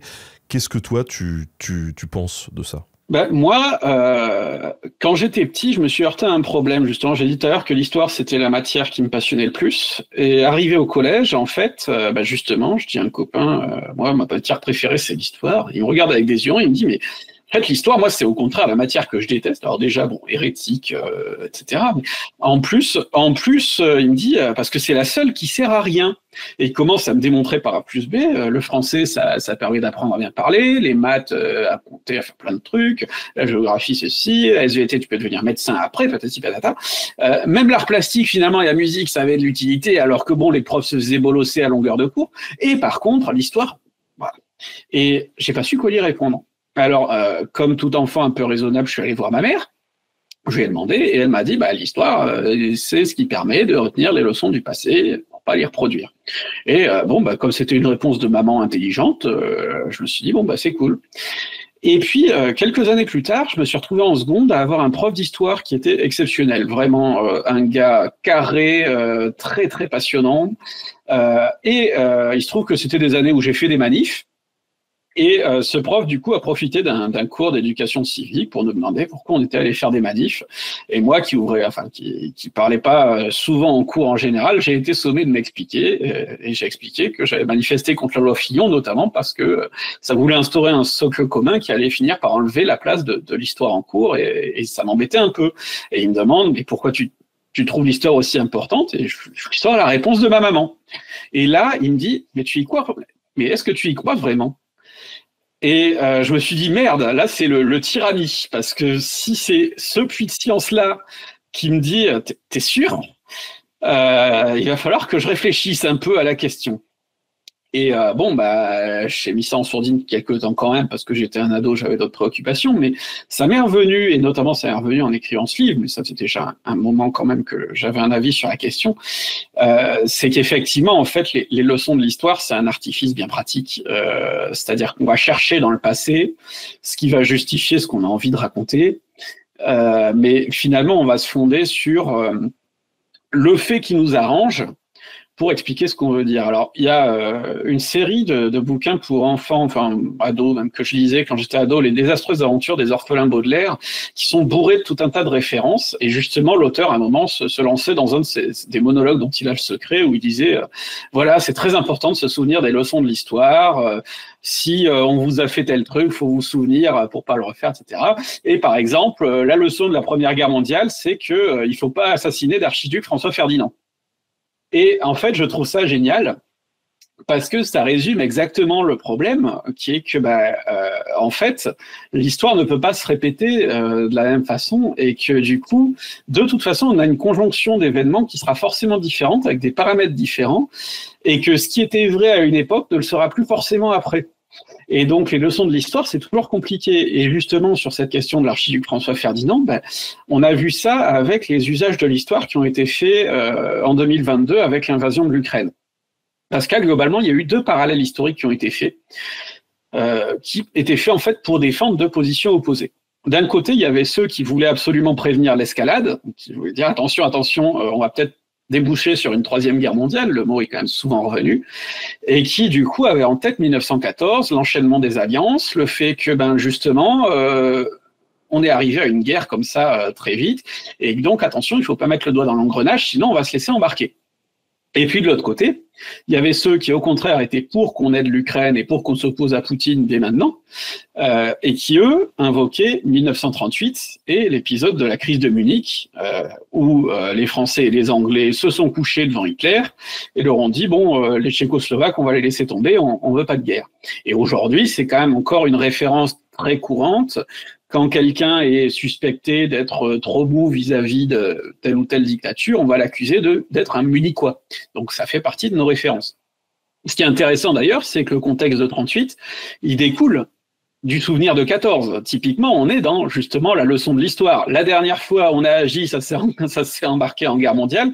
Donc cette fois-ci, les gens n'ont pas envie de faire la guerre, on va essayer de limiter le truc. Bon, résultat, il y a quand même eu la guerre. Donc finalement, les leçons de l'histoire, c'est un problème.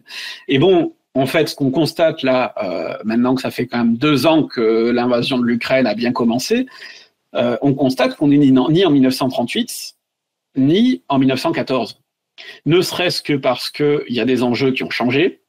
En particulier, pour n'en citer qu'un, l'arme atomique, qui fait que globalement les guerres se passent plus aujourd'hui comme en 1914 parce qu'il y a quand même un peu la possibilité du feu nucléaire qui change les choses. Et donc par exemple quand Poutine dit attention si vous faites ça je vous envoie une bombe, et puis que finalement la limite est dépassée, puis qu'il dit oh, attention cette fois-ci si vous faites ça je vais vraiment le faire. Bon bah du coup là on a des mécanismes par exemple qui sont plus du tout les mêmes que ceux de 14, de 38, etc. Et finalement on voit que selon l'événement sur lequel on se base, on peut s'en servir comme une sorte d'argument d'autorité, mais qui reste très vague. D'autant qu'en fait, ces arguments-là, ils ne tiennent que sur de l'Uchronie. C'est-à-dire qu'en fait, ils tiennent sur l'idée que si on avait fait autre chose, on serait arrivé à une autre situation. Si on avait dit non à Hitler en 1938, il n'y aurait pas eu de Deuxième Guerre mondiale. Peut-être que si. Peut-être que la France n'aurait pas été prête et que l'opinion serait partie en quasi-guerre civile. Peut-être que l'opinion britannique aurait dit « Ah non, là, c'est conneries, nous on n'y va pas », et que du coup la France se serait retrouvée toute seule. On n'en sait rien en fait. On peut imaginer 15 000 scénarios et du coup on peut faire partir les scénarios dans le sens où on veut. Et de la même manière, sur le jeu des alliances en 14, c'est pas pour rien qu'aujourd'hui, plus d'un siècle après la Première Guerre mondiale, on a encore énormément de controverses historiques sur le partage des responsabilités, etc. Parce que c'est des situations compliquées et qu'on peut pas juste dire voilà, si machin avait dit non, stop, pousse, on arrête, ça aurait empêché la guerre. Voilà, on peut pas savoir en fait. Et du coup, comme on est dans le flou, eh ben chacun peut utiliser ce passé pour dire il serait passé ça et du coup c'est ça la leçon. Et moi j'ai un exemple qui m'est venu qui est peut-être plus innocent que celui de l'Ukraine et du coup qui parlera peut-être plus au public parce qu'il y aura moins de réactions un peu épidermiques sur un sujet contemporain. C'est quelque chose qui m'est venu quand j'ai bossé sur la révolution de 1848. La révolution de 1848, si on schématise très très simplement, si vous voulez en savoir plus, vous avez toutes mes vidéos sur le sujet, mais en gros, on a sous la monarchie de Juillet deux forces politiques qui sont dans le cadre de la monarchie de Juillet. C'est le gouvernement qui est conservateur autour de François Guizot, qui considère que tout va très bien, Madame la Marquise, il faut surtout rien réformer. Et puis il y a ceux qu'on appelle l'opposition dynastique, ce sont des monarchistes qui sont en accord avec le régime, mais qui disent « Oh, ce serait bien qu'on abaisse un tout petit peu le sens du suffrage censitaire, pour passer de 250 000 à 500 000 électeurs, ça serait très bien, hein, on reste quand même entre bons bourgeois, mais ce serait bien d'élargir un peu. » Et comme Guizot veut pas, ça s'engueule de plus en plus pendant 8 ans, parce que Guizot reste au gouvernement à la tête du gouvernement pendant 8 ans, ça s'engueule de plus en plus, et ça se tend de plus en plus. Et puis à côté de ça, il y a d'autres forces, tout à fait à gauche, il y a des républicains, tout à fait à droite, il y a des légitimistes qui voudraient plutôt revenir à la monarchie d'avant 1830, et ces gens-là, évidemment, attendent leur heure pour sauter sur le régime. Et Guizot, sa réflexion, c'est de dire, voilà, si on commence à faire des concessions, si on commence à élargir le suffrage et tout ça, ça sera le premier pas vers le suffrage universel et vers la fin du régime. Et inversement, ses opposants disent, si on refuse d'élargir un peu le suffrage, on va aboutir à un blocage, à un pourrissement, et ça va être la fin du régime. Donc chacun annonce quelque chose qui va se passer. Résultat, comme il y a blocage, cette opposition de gauche monarchiste lance une campagne de banquet pour essayer de pousser l'opinion dans ce sens-là. Très vite, ils sont dépassés par la campagne de banquet, les républicains s'en mêlent notamment, et on aboutit à une révolution. Bon là, je vous la fais vraiment très courte. Et du coup, on pourrait dire, la leçon, c'est que Guizot a été complètement con et que s'il avait réformé, il n'y aurait pas eu de révolution. Et c'est une façon de voir qui est tout à fait recevable. On ne sait pas ce qui serait passé s'il avait réformé. Peut-être que le régime, du coup, serait maintenu 20 ans plus longtemps parce que ça aurait résolu cette crise politique-là. Mais d'un autre côté, Guizot, lui, quand il écrit ses mémoires 20 ans plus tard, c'est pas juste un truc écrit à chaud. Et en plus, là, il a plus du tout de poste politique à défendre et tout ça. Ça fait presque 20 ans qu'on est sous le Second Empire, que lui, il est complètement marginalisé, qu'il est dans des postes académiques, des trucs comme ça. Mais il écrit vraiment plutôt, pour réfléchir à son héritage, etc. Eh bien, Guizot explique, lui, mais non, en fait, j'avais raison. Les réformistes, là, ils ont voulu aller trop loin. Ça a entraîné la chute du régime, et en plus, 3 ans après, il y a eu le coup d'état de Bonaparte et tout ça, et résultat, on a tous l'air de cons. Et du coup, en fait, lui aussi, il peut dire, si vous m'aviez foutu la paix, si vous m'aviez laissé gouverner raisonnablement, on n'en serait pas là. Et en fait, à partir du moment où on ne peut pas rejouer le match et dire, peut-être que ça serait passé différemment, ils ont tous raison. Et en fait, du coup, selon qu'on est conservateur ou progressiste, on peut tirer des leçons tout à fait opposées du même événement. Et là, bon, bah, effectivement, c'est un événement qui est tellement froid que c'est plus un enjeu. Mais sur des événements plus récents, on peut s'engueuler pendant des heures.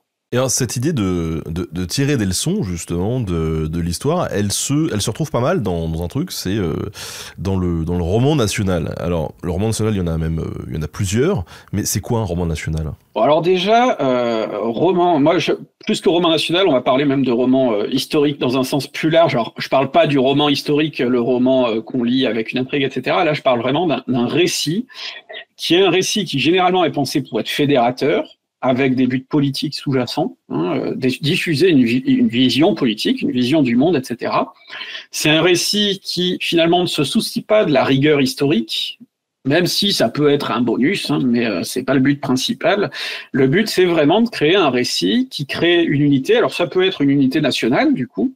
Et là, typiquement, le roman national, c'est quand même quelque chose qui est vraiment né avec la Troisième République, avec l'école de la Troisième République, avec cette idée de montrer aux Français qu'ils avaient une histoire commune, etc., et une histoire continue, qui fasse le lien entre la monarchie et la République, etc., qui permettent à chacun de se reconnaître un petit peu là-dedans, autour de grandes figures, etc., qu'on va invoquer comme des modèles, autour d'événements passés qu'on va invoquer aussi comme des clins d'œil à ce qu'il faudrait faire par la suite. C'est-à-dire que, par exemple, à l'approche de la Première Guerre mondiale, quand on étudie les invasions barbares en France, on va avoir un regard particulier parce que bon, les barbares, c'est quand même des Germains qui ont envahi les braves Romains et du coup, en fait, c'est les Allemands et nous les Français, quoi.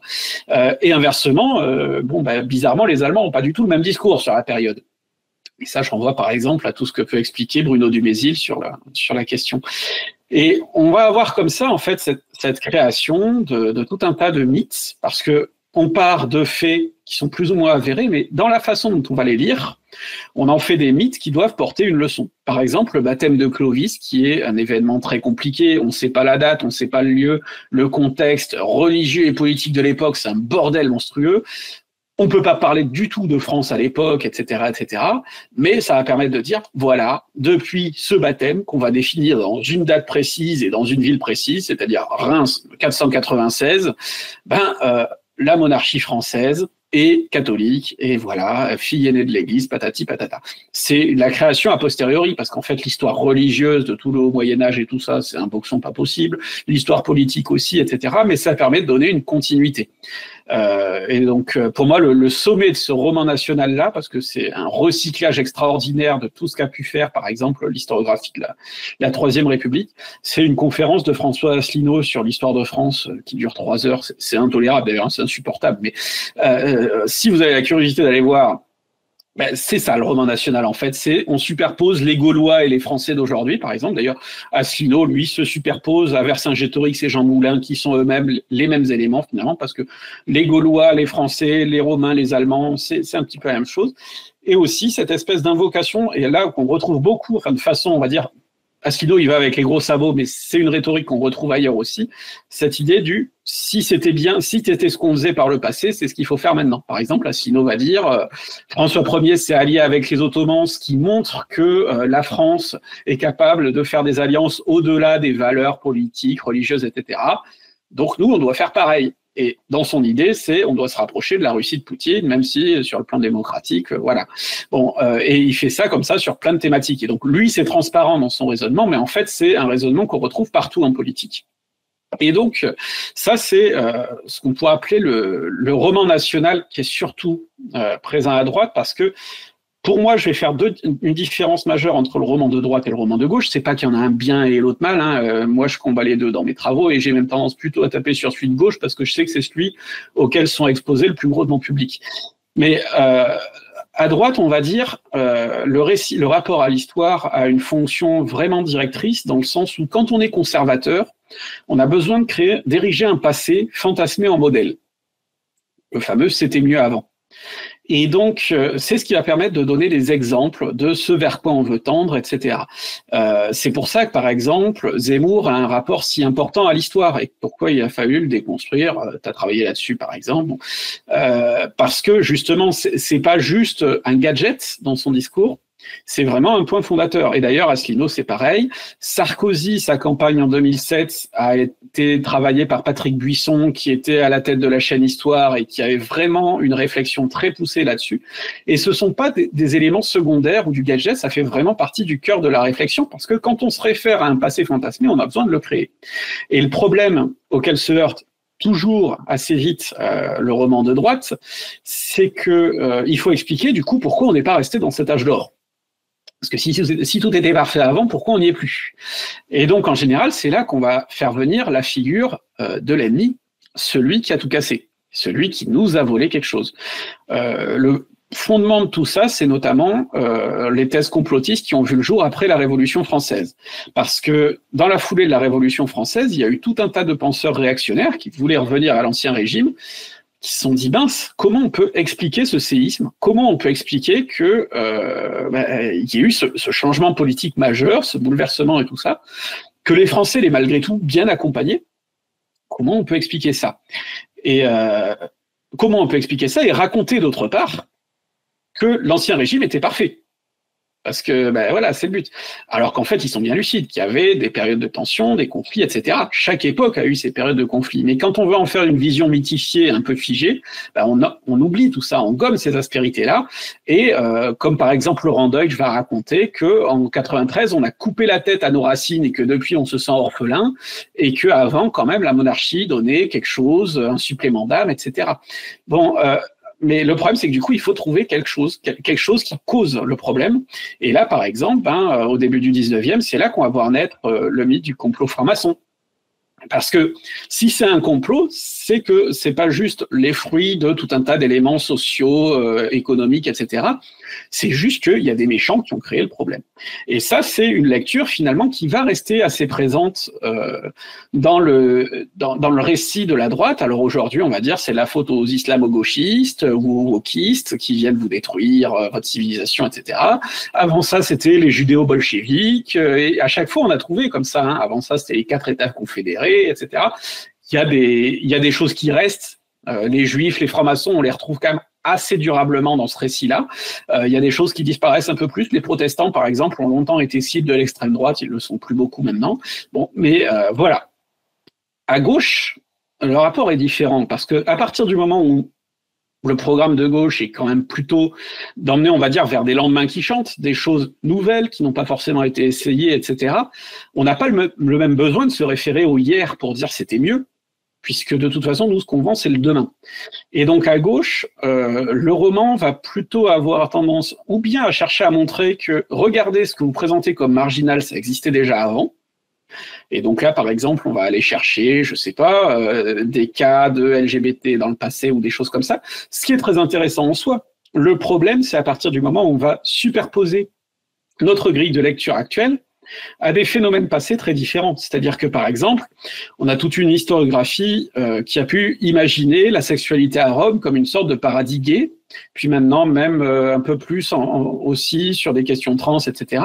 Or, en fait, non. Mais par contre, Rome est un exemple super intéressant parce que on a une époque où on n'envisage pas du tout le concept d'orientation sexuelle. Ce qui est quand même quelque chose d'intéressant parce que nous, on n'est pas câblés pour comprendre ça. Mais par contre, c'est pas pour autant une société idéale parce que les rapports de pouvoir dans la sexualité, ils sont ultra mastoc et qui sont liés à d'autres dynamiques sociales, etc. et qu'il faut donc pas verser dans le fantasme. Et c'est ça toute la différence et toute la nuance entre mettre en lumière un sujet qui a pu être oublié ou occulté, parce que c'est des choses dont souvent, on avait les traces dans les sources, mais on essayait de pas trop en parler, quoi. Achille et Patrocle, ils étaient très très amis, quoi. C'était pas plus. Voilà, ce genre de choses. Mais bon, ça c'est très important de le remettre en lumière, du coup. Mais il faut réussir à trouver la nuance et à ne pas non plus sombrer dans l'excès. Le summum de tout ça, on va dire, ça va être la préhistoire, qui, comme on a peu de sources écrites, enfin on n'a pas de sources écrites, même c'est la définition de la préhistoire, et que du coup on est beaucoup plus dans de l'analyse à partir de traces, c'est beaucoup plus facile d'imaginer plein de choses, et donc c'est comme ça que par exemple on a pu voir des imaginations sur une société préhistorique idéalisée. Là aussi on vient vers un âge d'or pré-capitaliste, où du coup, il n'y avait pas de problème d'inégalité de ça, alors qu'en fait, souvent, on n'en sait pas grand-chose. Il n'y avait pas de problème de violence, en fait, souvent, on n'en sait pas grand-chose, etc., etc.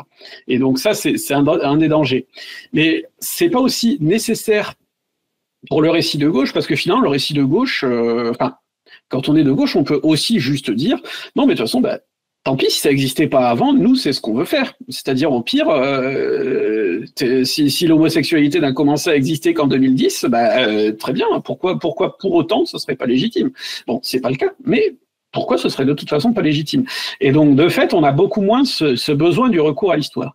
Après, l'autre recours qui va peut-être être encore plus fait, et là beaucoup plus dans le champ politique, de politique politicienne, on va dire, c'est l'appel au passé à gauche comme justification des méthodes pour arriver aux objectifs.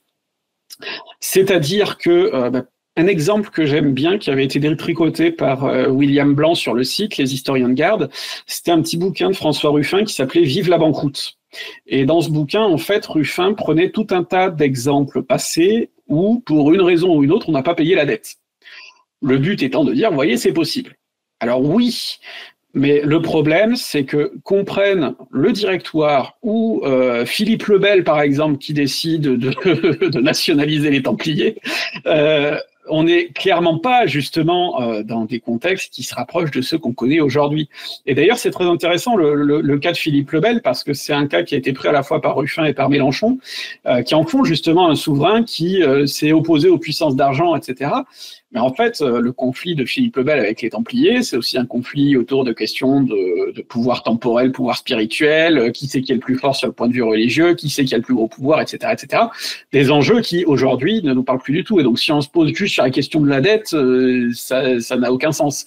Et du coup, c'est vrai que là aussi, invoquer le passé un peu facilement, c'est pas satisfaisant, d'autant que, là encore, c'est pas parce que ça a été possible par le passé que c'est encore possible aujourd'hui, et inversement, c'est pas parce que c'était pas possible dans le passé que c'est impossible aujourd'hui. Donc, ce qu'on attend des politiques, en particulier de gauche, c'est plutôt qu'ils parlent de ce qu'ils veulent faire maintenant, plutôt que de ce qui a été possible par le passé. Et là, typiquement, c'est ce qu'on a retrouvé dans moi ce que j'appelle le folklore militant, avec un peu de dérision, je l'avoue. Mais ça va être un peu justement la fétichisation de la révolution, de la commune, du mythe de la barricade aussi, qui vont être érigés comme des espèces de gros symboles qu'on invoque comme ça, en disant ah, on est de retour en 1789 par exemple. Bon, j'ai commencé ma série sur la Révolution en 2016, et ça fait depuis 2016 qu'on me dit qu'on est de retour en 1789, donc putain, elle dure cette année quand même, hein, parce que là, on n'est toujours pas arrivé en juillet, quoi. On va avoir ça de la même manière sur la commune. Moi, je me souviens d'un matin, quand on a fait les fameuses manifs sur la loi travail, je pense que tu t'en souviens aussi, où je me suis levé à Nantes, je suis allé sur un blocage de fac et il y avait des gens qui parlaient de ressusciter la commune de Nantes et tout ça. Bon, puis le soir, on a fait une nuit debout et puis à minuit, tout le monde est rentré se coucher, quoi. De la même manière, la barricade, qui est un objet historique à part entière, qui a très bien étudié notamment Quentin dans une série de vidéos sur le champ, où il montre bien que la barricade, c'est un enjeu social, politique, c'est pas juste un tas de cailloux, quoi. C'est-à-dire qu'il y a comment on la conçoit, comment tout le quartier vit autour d'elle, quel est son rôle. Et en fait, d'ailleurs, la barricade, souvent, elle joue plus un rôle de négociation qu'autre chose, c'est-à-dire qu'elle est là pour figer les troupes à un moment, pour qu'on ait le temps de négocier et généralement de se les mettre dans le camp, parce que si on ne réussit pas à se les mettre dans le camp, les troupes, elles ont des fusils souvent, elles savent mieux s'en servir que les gens sur la barricade, et ça finit mal, cette histoire. En fait, souvent, ce qui fait la différence, c'est est-ce que la garde nationale va rester du côté du pouvoir ou est-ce qu'elle va changer de camp? Et bizarrement, quand elle change de camp, en général, ça finit en révolution. Quand elle change pas de camp, ça finit en massacre. Et bon, aujourd'hui, ce qu'on retient de la barricade, c'est tiens, on va brûler 2 bagnoles ou aligner 3 barrières de chantier, ça va ralentir les flics.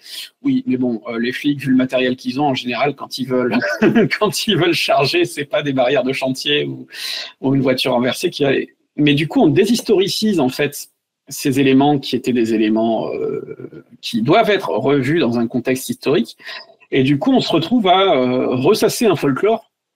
Par exemple, aujourd'hui, justement, à partir du moment où on sait que la barricade, c'est plutôt un outil stratégique pour poser une espèce de négociation avec les forces de l'ordre, etc., est-ce qu'aujourd'hui, c'est un outil sur lequel on peut se reposer, sachant que, bon, généralement, les forces de l'ordre sont rarement du côté des mouvements de gauche quand même. Du coup, la question, elle est vite répondue, comme dirait l'autre. De la même manière, oui, ressortir le fantasme de la commune, de la révolution, etc., oui, très bien.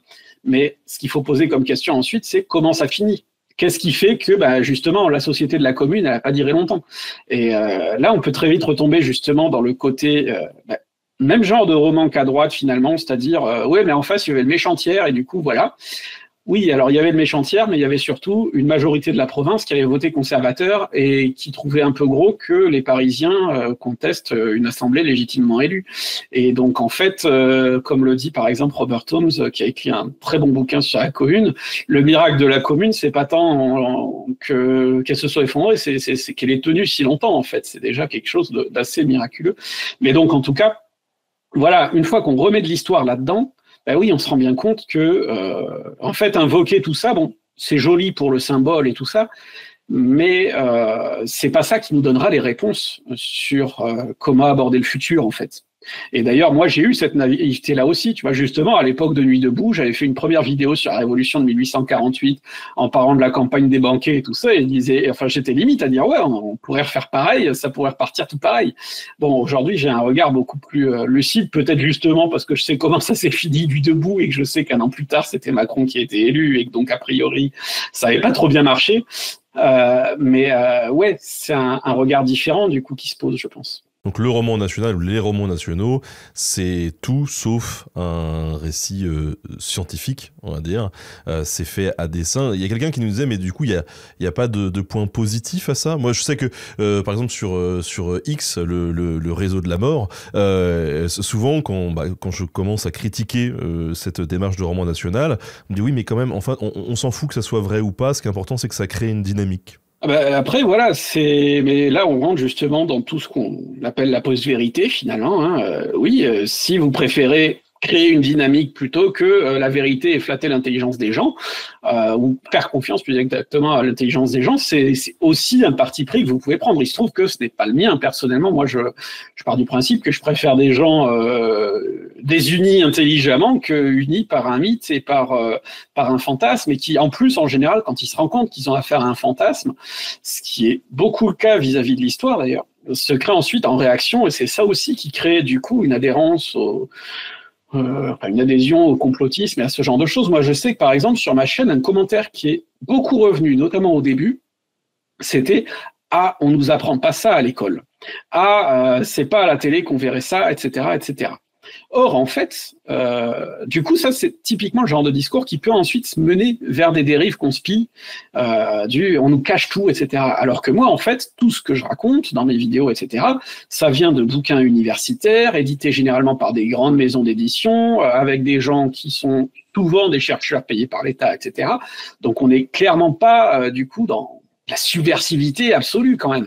Mais simplement, les gens n'y ont pas accès. Petite digression, juste 2 minutes, mais c'est vrai qu'à cette réaction du roman national dit de droite qui prend beaucoup de place aujourd'hui dans la sphère médiatique, eh bien, il y a une réaction aussi d'une partie de la gauche à se dire, nous aussi, on veut notre roman national. Et certains dans le chat, là, citent, je ne sais pas si tu as pu écouter ou pas, mais la fameuse émission du Média Blast avec Paco Mtielman, qui fait des émissions d'histoire en disant que c'est pas vraiment de l'histoire, mais quand même. Est-ce que tu as eu l'occasion d'en écouter et qu'est-ce que tu en penses? Alors moi, j'en ai pas écouté, donc je peux pas en parler beaucoup. Ce que je peux parler, c'est un peu du projet qui est derrière et puis surtout de la façon dont c'est fait. Bon, moi, je suis déjà très mal à l'aise justement par le fait de dire, j'ai écouté le premier épisode, je crois, et il me semble que dedans, il dit, je suis pas historien, je suis, et je me souviens exégète. Plus du terme. Voilà, exégète. Mais pour moi, c'est un peu facile, quoi. C'est exactement la méthode de Laurent Deutsch qui dit, je suis pas historien, je suis passeur d'histoire. Bon, oui, mais ça dispense pas, en fait, d'être sérieux dans ce qu'on raconte. Et bon, après, à partir du moment où on assume que c'est complètement de la fiction, etc., pourquoi pas, quand c'est dans un entre-deux et qui est vraiment là pour nourrir une réflexion politique, moi je trouve qu'on n'a pas besoin de ça, parce que, encore une fois, moi de toute façon, j'attends de mes politiciens qu'ils me parlent du présent et du futur surtout. J'attends pas qu'ils ressassent un passé qu'on peut très facilement en plus aseptiser ou transformer comme argument d'autorité. Moi, typiquement, si tu veux, pour savoir quelle est la meilleure manière, par exemple, de faire gagner la gauche dans les temps qui viennent, sous tout ce qu'on peut entendre derrière, hein, c'est-à-dire avoir la gauche Premier ministre ou juste faire passer 2 mois de gauche ou que sais-je, je me fous complètement on vient de me dire, bon, alors pendant la Révolution, il y a ça qui a marché, on n'y est plus. Pendant la Deuxième République, il y a ça qui a marché, ou il y a ça qui a pas marché, on n'y est plus. Moi, ce qui m'intéresse, c'est dans le contexte actuel, qu'est-ce qui serait intéressant ou pertinent de faire, ou qu'est-ce qui risque de foirer, etc.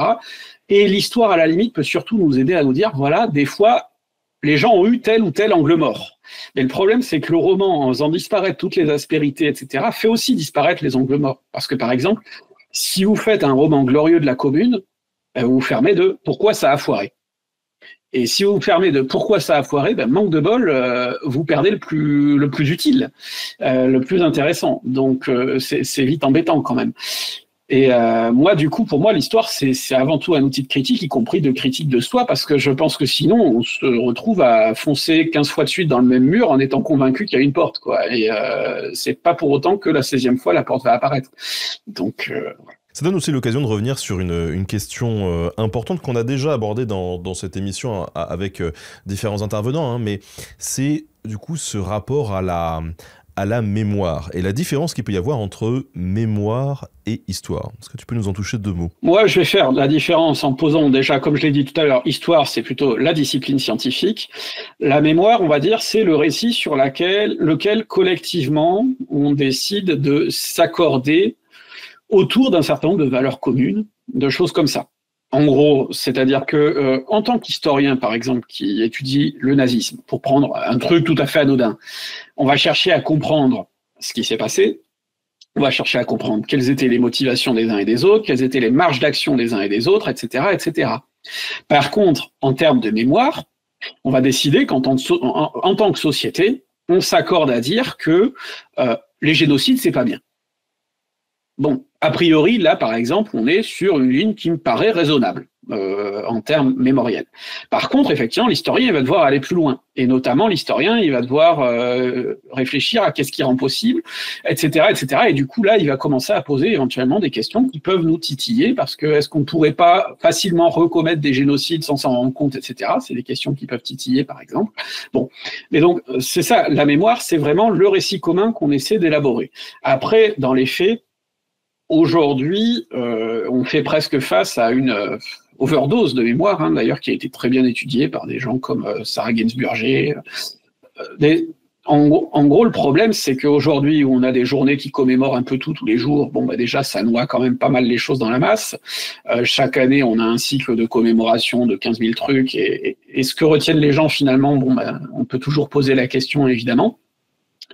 Et puis, d'autre part, il y a la mémoire et il y a l'usage qui en est fait après. Et là aussi, la mémoire du nazisme est un cas très intéressant parce que, bon, globalement, personne n'a coupé cette mémoire-là, c'est-à-dire à l'école, à la télé, etc. Et d'ailleurs, c'est le discours qui va souvent venir de gens qui, généralement, ont une position pas très nette sur le sujet, c'est « on en parle trop ». Peut-être que ça t'est arrivé quand tu as fait des vidéos sur le sujet, voilà. Pourquoi vous parlez trop de la Shoah ? On va rarement poser la question sur d'autres choses, mais bref. Donc, du coup, tout le monde sait ce que c'est. Tout le monde retient globalement, voilà, il y a eu beaucoup de morts dans des camps. Donc, les camps, on va associer ça, du coup, à la mort, etc. Ce qui, d'ailleurs, historiquement, est un peu plus compliqué, parce qu'en fait, on ne parle pas vraiment de camps pour les lieux d'extermination, puisque, justement, c'est des lieux où on a éliminé en masse les gens dès leur arrivée, donc, par définition, c'est pas un camp. On va avoir tout un tas de souvenirs comme ça, l'étoile jaune, qui va être un souvenir marquant et tout ça, et ensuite les gens vont se le réapproprier, et parfois de façon problématique. On l'a vu pendant la pandémie, par exemple, où tout un tas de mouvances anti-vax ou anti-pass ont revendiqué l'étoile jaune, alors que bon, il y a quand même une différence entre ne pas pouvoir rentrer dans un bar parce que t'es pas vacciné, et te faire arrêter parce que t'as la malchance d'avoir des parents, grands-parents juifs. C'est pas vraiment la même chose, quoi. Y a tout un... En fait, aujourd'hui, finalement, le nazisme est tellement omniprésent dans notre culture, dans notre mémoire commune, qui va être invoqué à tout bout de champ dans le langage. On va parler de féminazie, par exemple, chez certains. Avec un peu moins de popularité peut-être, mais la thématique des Khmers aussi va être évoquée, par exemple les Khmers verts, les Khmers rouges, etc. On va évoquer éventuellement aussi la mémoire de Staline et du Goulag, mais bon, c'est quand même moins populaire que les nazis. Les nazis, ça marche bien. Au point qu'on a invoqué justement le concept de point Godwin, pour dénoncer les circonstances où le nazisme est invoqué à tort et à travers. Sauf que justement, le créateur du point Godwin en est arrivé à dire oui, mais par contre, quand c'est pour parler de vrais nazis, là vous avez le droit de l'utiliser parce qu'il y avait des gens qui disaient ah non, pas de point Godwin quand on pointait du doigt des vrais nazis. Donc c'est ce qui montre bien finalement que la mémoire, c'est un beau bazar et qu'on n'en tire pas forcément ce qu'il faut parce que finalement on peut à la fois dénoncer des faits nazis un peu partout. Et puis bon, par contre, quand on a un candidat RN qui a fait qui a chanté quelques chants SS, ou que bon, voilà, quand il était jeune, il écrivait dans des revues antisémites, etc. Non, mais là, ça passe. C'est pas du nazisme quand même où vous allez, mon pauvre garçon. Donc la mémoire, on a un rapport un peu troublé à ça, et finalement, on lui fait dire là aussi un peu ce qu'on veut. Et d'autre part, et c'est ça aussi que je trouve très intéressant, c'est qu'elle peut aussi nous aveugler. Et ça, c'est quelque chose que disait notamment Annette Vivorca dans une très bonne série de podcasts par Philippe Collin, qui a réalisé une série qui s'appelle Le fantôme de Philippe Pétain. C'est toute une série qui raconte l'histoire de Pétain et toutes les controverses historiographiques autour de lui, en donnant la parole à une dizaine d'historiens et d'historiennes spécialistes du sujet. Et Annette Vivorca parle notamment de la mémoire de Pétain et notamment de tous les débats très brûlants qu'on a, notamment avec Zemmour qui dit que Pétain a sauvé les Juifs de France, etc. A sauvé les Juifs français, la nuance est d'ailleurs très importante. Bon, il se trouve que historiquement c'est faux, mais ce que dit Vivorca, c'est surtout que ça pose une question à côté de ça, qui est que finalement, elle dit, je sais plus son expression exacte, mais elle dit en gros que les nazis nous ont retourné la tête. Parce qu'ils ont posé l'horreur à un tel sommet, la mort à échelle industrielle, la destruction de millions de personnes dans des conditions qui en plus sont complètement illogiques. C'est-à-dire que quand on est en guerre, par exemple, mobiliser tout un tas de moyens logistiques uniquement pour aller tuer des civils sur son propre territoire alors qu'on a une guerre à mener sur plusieurs fronts, etc. C'est irrationnel. Donc c'est vraiment l'horreur à l'état pur, à l'état le plus brut, etc. C'est vraiment un sommet. Mais du coup, ça rend tout ce qui précède et qui a rendu cette horreur possible presque mineur. C'est-à-dire qu'en fait, le sous-entendu, par exemple, quand on dit oui, mais Pétain, il a sauvé les Juifs français, même en supposant que ce soit vrai. Bon, déjà, ça suppose que les étrangers, on peut les envoyer balader.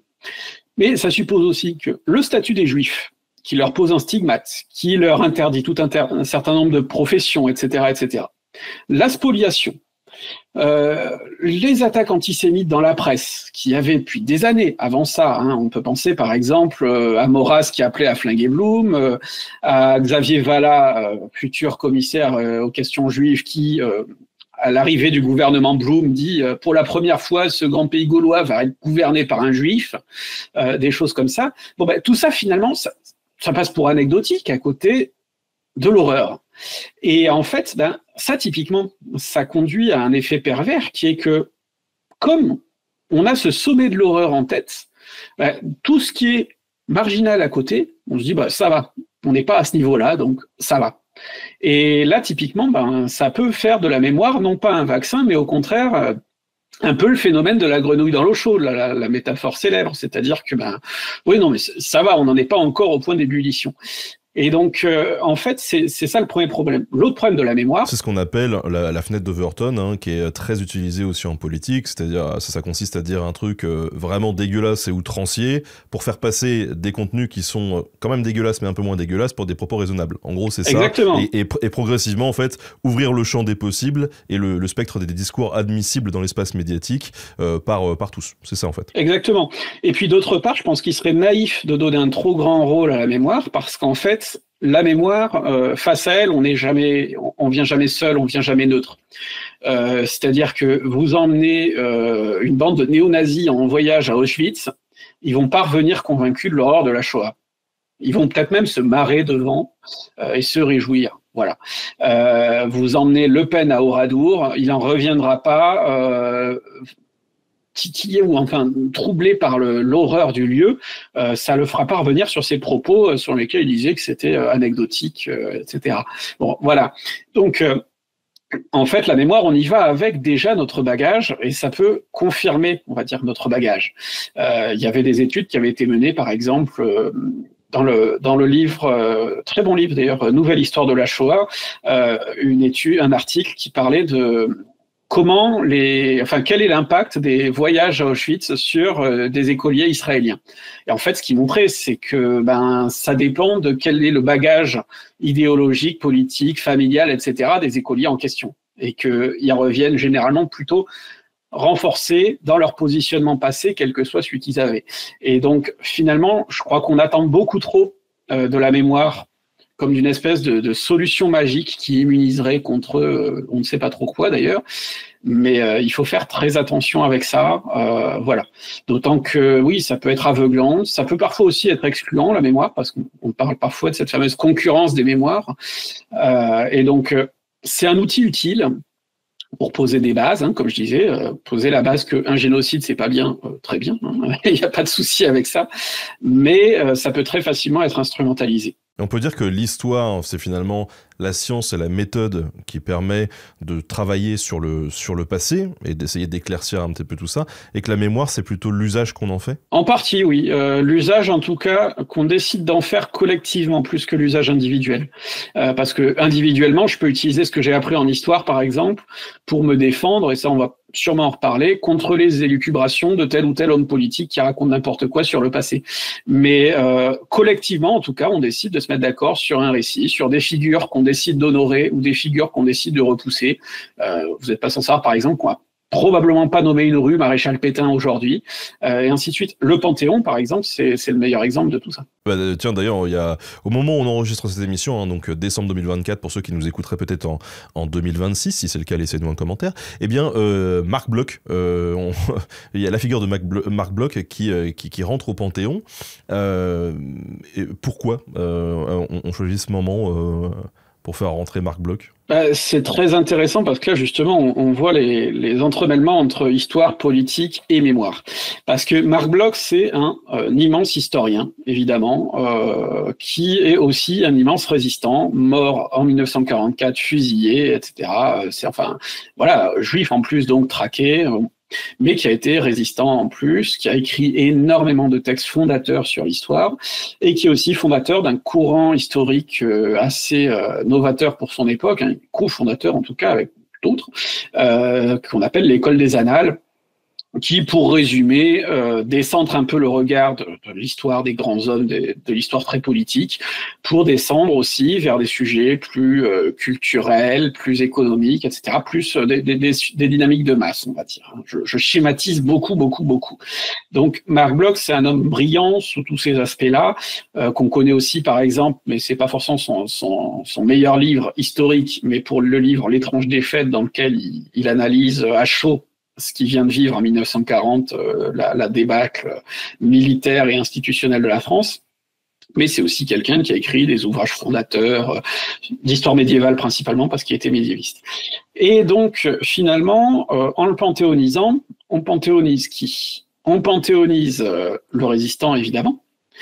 On panthéonise la caution parce que c'est un des historiens français les plus connus. Mais on panthéonise aussi une figure qui finalement est devenue un nom, et justement pas grand-chose de plus, parce que Macron a peut-être lu du Marc Bloch, mais on va dire que ça se ressent pas vraiment quand il parle. C'est-à-dire que Marc Bloch a écrit énormément de choses très pertinentes sur l'enseignement de l'histoire, sur le rôle social de l'histoire, etc., etc., etc. Ça, très clairement, c'est pas des choses que vous retrouverez dans la politique macroniste, très très clairement. Parfois même, ça sera tout l'inverse. Justement, typiquement, tous ceux qui invoquent le roman national, etc., Marc Bloch, lui, dans les années 40, écrivait en gros que il serait sûrement plus intéressant pour les écoliers français d'apprendre quelques rudiments de l'histoire de la Chine que certaines subtilités de l'histoire contemporaine française. Donc, on va dire qu'aujourd'hui, Marc Bloch, il se ferait peut-être un petit peu taper sur la gueule par les éditorialistes, et il se ferait peut-être lui aussi traiter d'islamo-gauchiste. Mais comme il est mort depuis longtemps, comme il y a beaucoup de gens qui ne l'ont pas lu, qui éventuellement vont citer des phrases hors de leur contexte, et souvent en leur faisant dire des choses qu'elles ne disent pas réellement quand on les prend dans leur jus, ça devient juste un grand nom dont on peut dire, allez, on va le faire rentrer au Panthéon parce qu'on aime bien faire ça.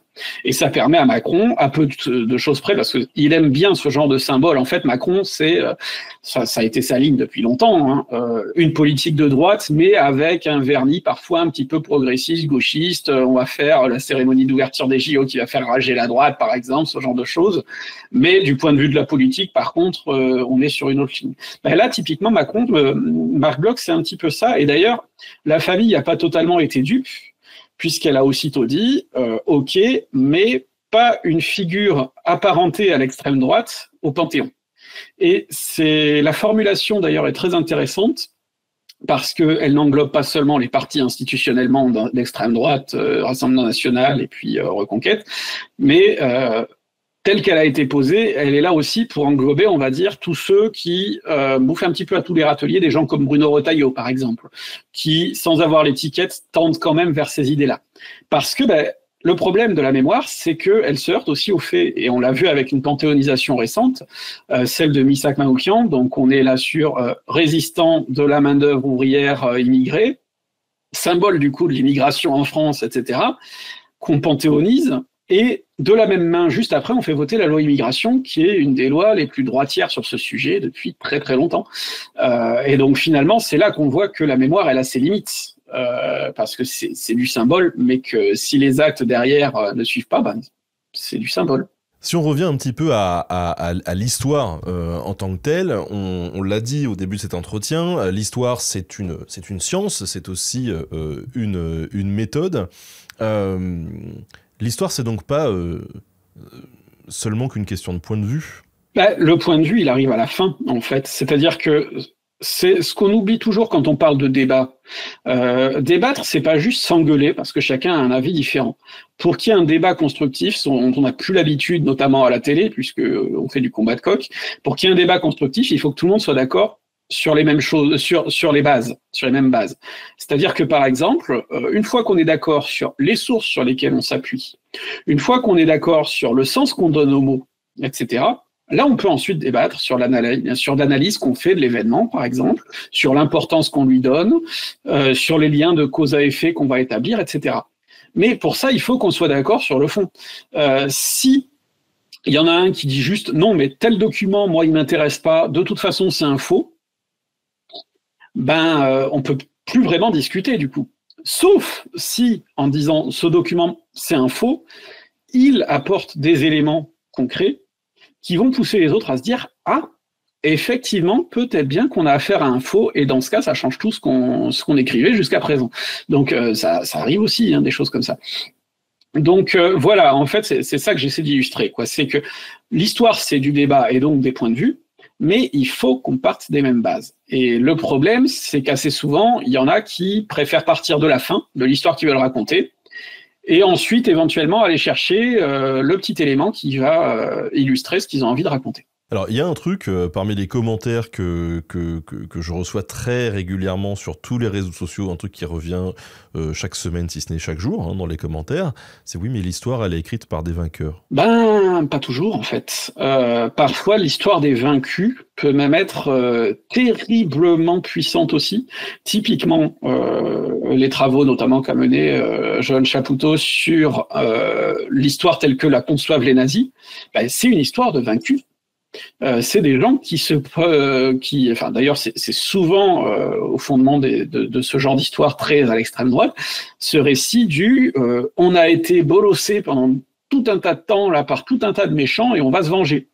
Et typiquement, en plus, les Allemands, effectivement, dans les années 20 et 30, se sont bien fait bolosser depuis quelque temps et du coup, ils ont envie de se venger. Mais l'histoire des vaincus peut aussi avoir ce sens-là.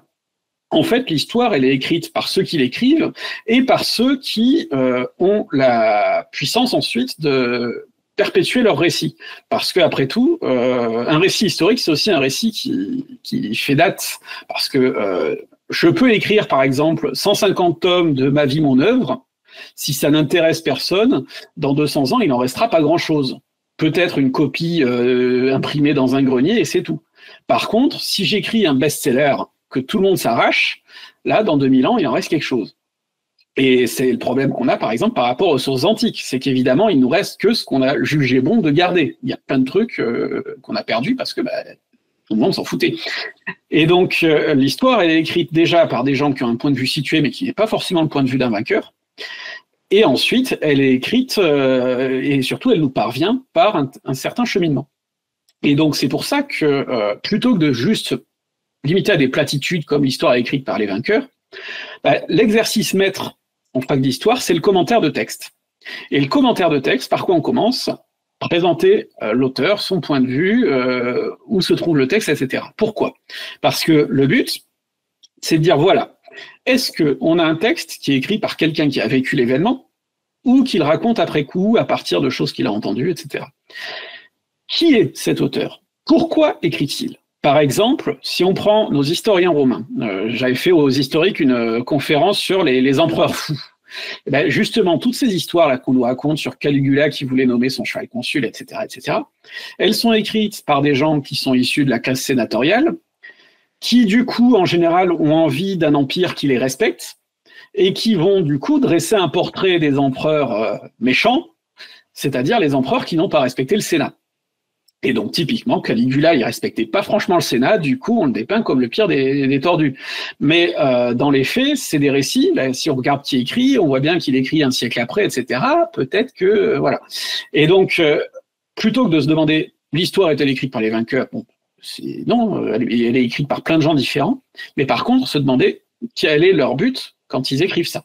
Dans ce livre, à quoi sert encore l'histoire qui vient de sortir et que vous pouvez vous procurer, qui se lit très très vite, hein, honnêtement, que vous pouvez offrir autant à des jeunes étudiants, honnêtement, en histoire, qu'à des gens qui ne font pas d'études en histoire. Honnêtement, ça se lit tellement bien. C'est combien en plus ? C'est pas très cher, 7,90 €, franchement. Ça s'offre très facilement, ça, à Noël. Bref. Au final, ça sert à quoi, l'histoire ? Pour moi, ça sert avant tout à être passionné. Vraiment, j'y reviens à ce point-là. Pour moi, je pense que, aimez d'abord l'histoire parce que vous aimez l'histoire. Déjà, ça pour moi, c'est le premier point. Ensuite, je sais plus qui avait écrit ça. J'avais dû voir passer ça sur Twitter à l'époque où j'y étais encore. Quelqu'un qui disait si vous essayez de vous servir de l'histoire, c'est de toute façon que vous en servez mal. Et je trouve ça assez vrai, c'est-à-dire que si vous essayez d'appuyer un argument à base du passé, en disant voilà, j'ai raison sur mes idées politiques ou sur comment on doit faire, parce que dans le passé il y a eu ça, en général c'est mal parti. En général, c'est que c'est pas la démonstration la plus solide que vous pourriez faire. Et donc, oui, c'est sûr, c'est plus exigeant de devoir parler du présent, mais c'est nécessaire aussi. Et par contre, je pense quand même que l'histoire peut servir d'outil d'autodéfense. Il y a cette célèbre phrase de Bourdieu, la sociologie est un sport de combat. On oublie souvent ce qu'il raconte après. Bourdieu, quand il utilise cette phrase-là, il dit après, un sport de combat, c'est fait pour te défendre. Et typiquement, c'est le rôle que vous pouvez attribuer à l'histoire. Parce que si vous ne vous servez pas de l'histoire pour faire du bullshit, en revanche, dans le monde politique notamment, tout parti confondu, dans le monde médiatique au sens large, c'est récurrent. Et donc, votre connaissance de l'histoire peut vous permettre de vous dire, là, j'ai affaire à du bullshit. Donc, comme outil d'autodéfense intellectuelle, ça me paraît plus que recommandable. De façon générale, moi, j'aurais tendance à vous dire que quand un politicien vous parle d'histoire, quel qu'il soit, de gauche, de droite, etc. S'il vous parle d'histoire juste parce qu'il est passionné d'histoire et qu'il a envie de vous parler d'histoire, très bien. S'il vous parle d'histoire pour essayer de vous vendre son projet, sa méthode ou quoi que ce soit, là, il faut vous méfier. Et là, on en revient, d'ailleurs, on parlait tout à l'heure roman national et mémoire, mais je voudrais quand même parler aussi de cet usage qui est fait de plus en plus de l'histoire dans le discours politique. Ça a notamment été porté vraiment par Nicolas Sarkozy. C'est utiliser tout un tas de petits étendards pour attirer des gens avec des symboles. Sarkozy s'était rendu maître de ça parce que il pouvait, dans un même discours, se revendiquer de Maurras et de Jaurès. Et en fait, le problème, c'est que dans la bouche de Sarkozy, Jaurès, c'est juste un grand bonhomme qui a des noms de rue.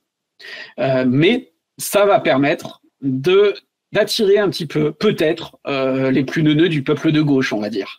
Alors qu'en fait, Jaurès, oui, il faut revenir à la base de ce qu'il écrit, de ce qu'il dit, puis il dit pas tout le temps la même chose en plus, parce que comme tous les gens, on évolue dans notre vie, donc Jaurès, sa pensée, elle n'est pas gravée dans le marbre, etc. Et puis de toute façon, il n'avait pas raison sur tout, etc., etc. Et donc, ce name-dropping, par exemple, de figures historiques, ça, c'est un truc, s'il y a un truc dont vous devez vous méfier, c'est ça, parce qu'en général, elles sont totalement démonétisées comme ça. Quand tu dis que si on fait référence à l'histoire, ça sent le bullshit et tout, alors moi je suis à 300% avec toi. Hein. Là j'essaie juste de me faire l'avocat du diable et puis de mettre en écho aussi ce que moi on m'envoie comme question, comme commentaire, tu vois. Quand on cherche à défendre ces trucs-là, t'as ce côté aussi de dire oui mais finalement l'histoire c'est notre expérience collective et pour le coup si on se prend en tant qu'individu, notre expérience individuelle quand on se confronte à la vie, aux choses, nous permet d'évoluer ou de faire attention. Par exemple, je me brûle un jour avec une casserole, j'ai l'expérience de ça et je sais que quand c'est sur le feu, il faut pas que je la touche sinon je vais me brûler. Est-ce que du coup l'histoire en tant qu'expérience collective peut pas servir justement à se dire attention, je vais pas me brûler avec la casserole, tu vois ce que je veux dire? Alors déjà, je nuancerais quand même beaucoup cette idée d'expérience collective parce que l'histoire étant par définition le passé, sauf l'histoire très contemporaine, c'est pas notre expérience à nous. Hein. Je suis désolé, mais moi j'ai pas vécu la Deuxième Guerre mondiale, par exemple. Donc c'est pas tant notre expérience collective et c'est pas tant du coup quand je me suis brûlé avec la casserole, j'ai eu mal. C'est plutôt un jour, maman m'a raconté que mamie s'était brûlée avec la casserole et que ça lui avait fait mal. Et du coup, l'impact est déjà beaucoup plus négligeable parce que ça se trouve depuis les casseroles ont changé. Hein, on n'en sait rien. Bon. Et d'autre part. Là, moi, je parle vraiment de l'histoire comme discipline scientifique, etc. Après, comme je dis, il y a 1000 manières de jouer avec l'histoire. On n'a pas parlé de la fiction historique. La fiction historique, justement, c'est le moment où on peut faire ce qu'on veut. Dans un jeu vidéo, par exemple, vous pouvez inventer un personnage qui n'a rien d'historique. Typiquement, il y a plein de gens qui râlent sur dans Assassin's Creed, c'est pas fidèle à l'histoire, patati patata.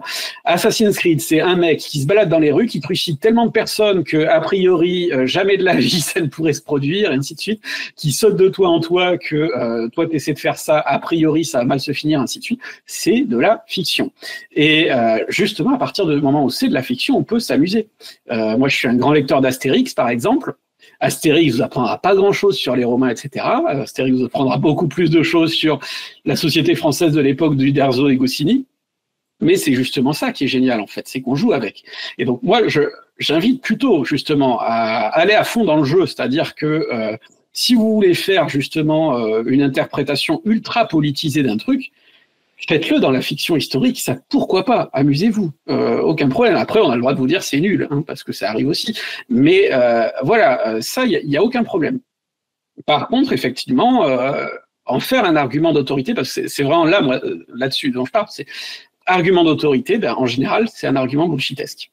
Ensuite, là encore, quand il s'agit de créer du commun, moi, je trouve un peu triste, justement, que pour créer du commun, on soit obligé d'aller chercher dans le passé.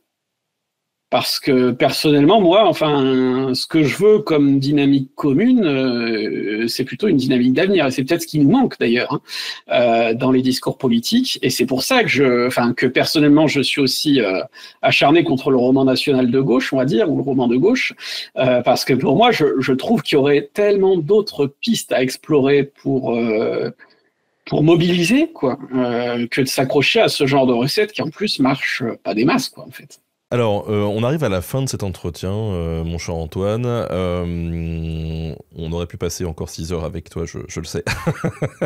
Mais pour ceux qui aimeraient justement aller un petit peu plus loin, donc il y a ce bouquin, À quoi sert encore l'histoire, signé Antoine Reich, à l'édition, donc l'éditeur c'est Qui mal y pense ou c'est la collection? C'est ça, c'est Qui mal y pense, ouais. Vous pouvez retrouver ça du coup un petit peu partout, préfacé par André Loez, hein, qui est aussi un podcast qui est vachement bien. Parole d'histoire, que vous pouvez suivre. Toi, est-ce que tu aurais des recommandations, d'autres recommandations en plus de ce bouquin, pour, alors que ce soit des documentaires, de la littérature, ce que tu veux, pour permettre aux gens d'aller un petit peu plus loin sur ces sujets? Eh ben justement, écouter des historiens parler de leur travail, je trouve ça vachement éclairant.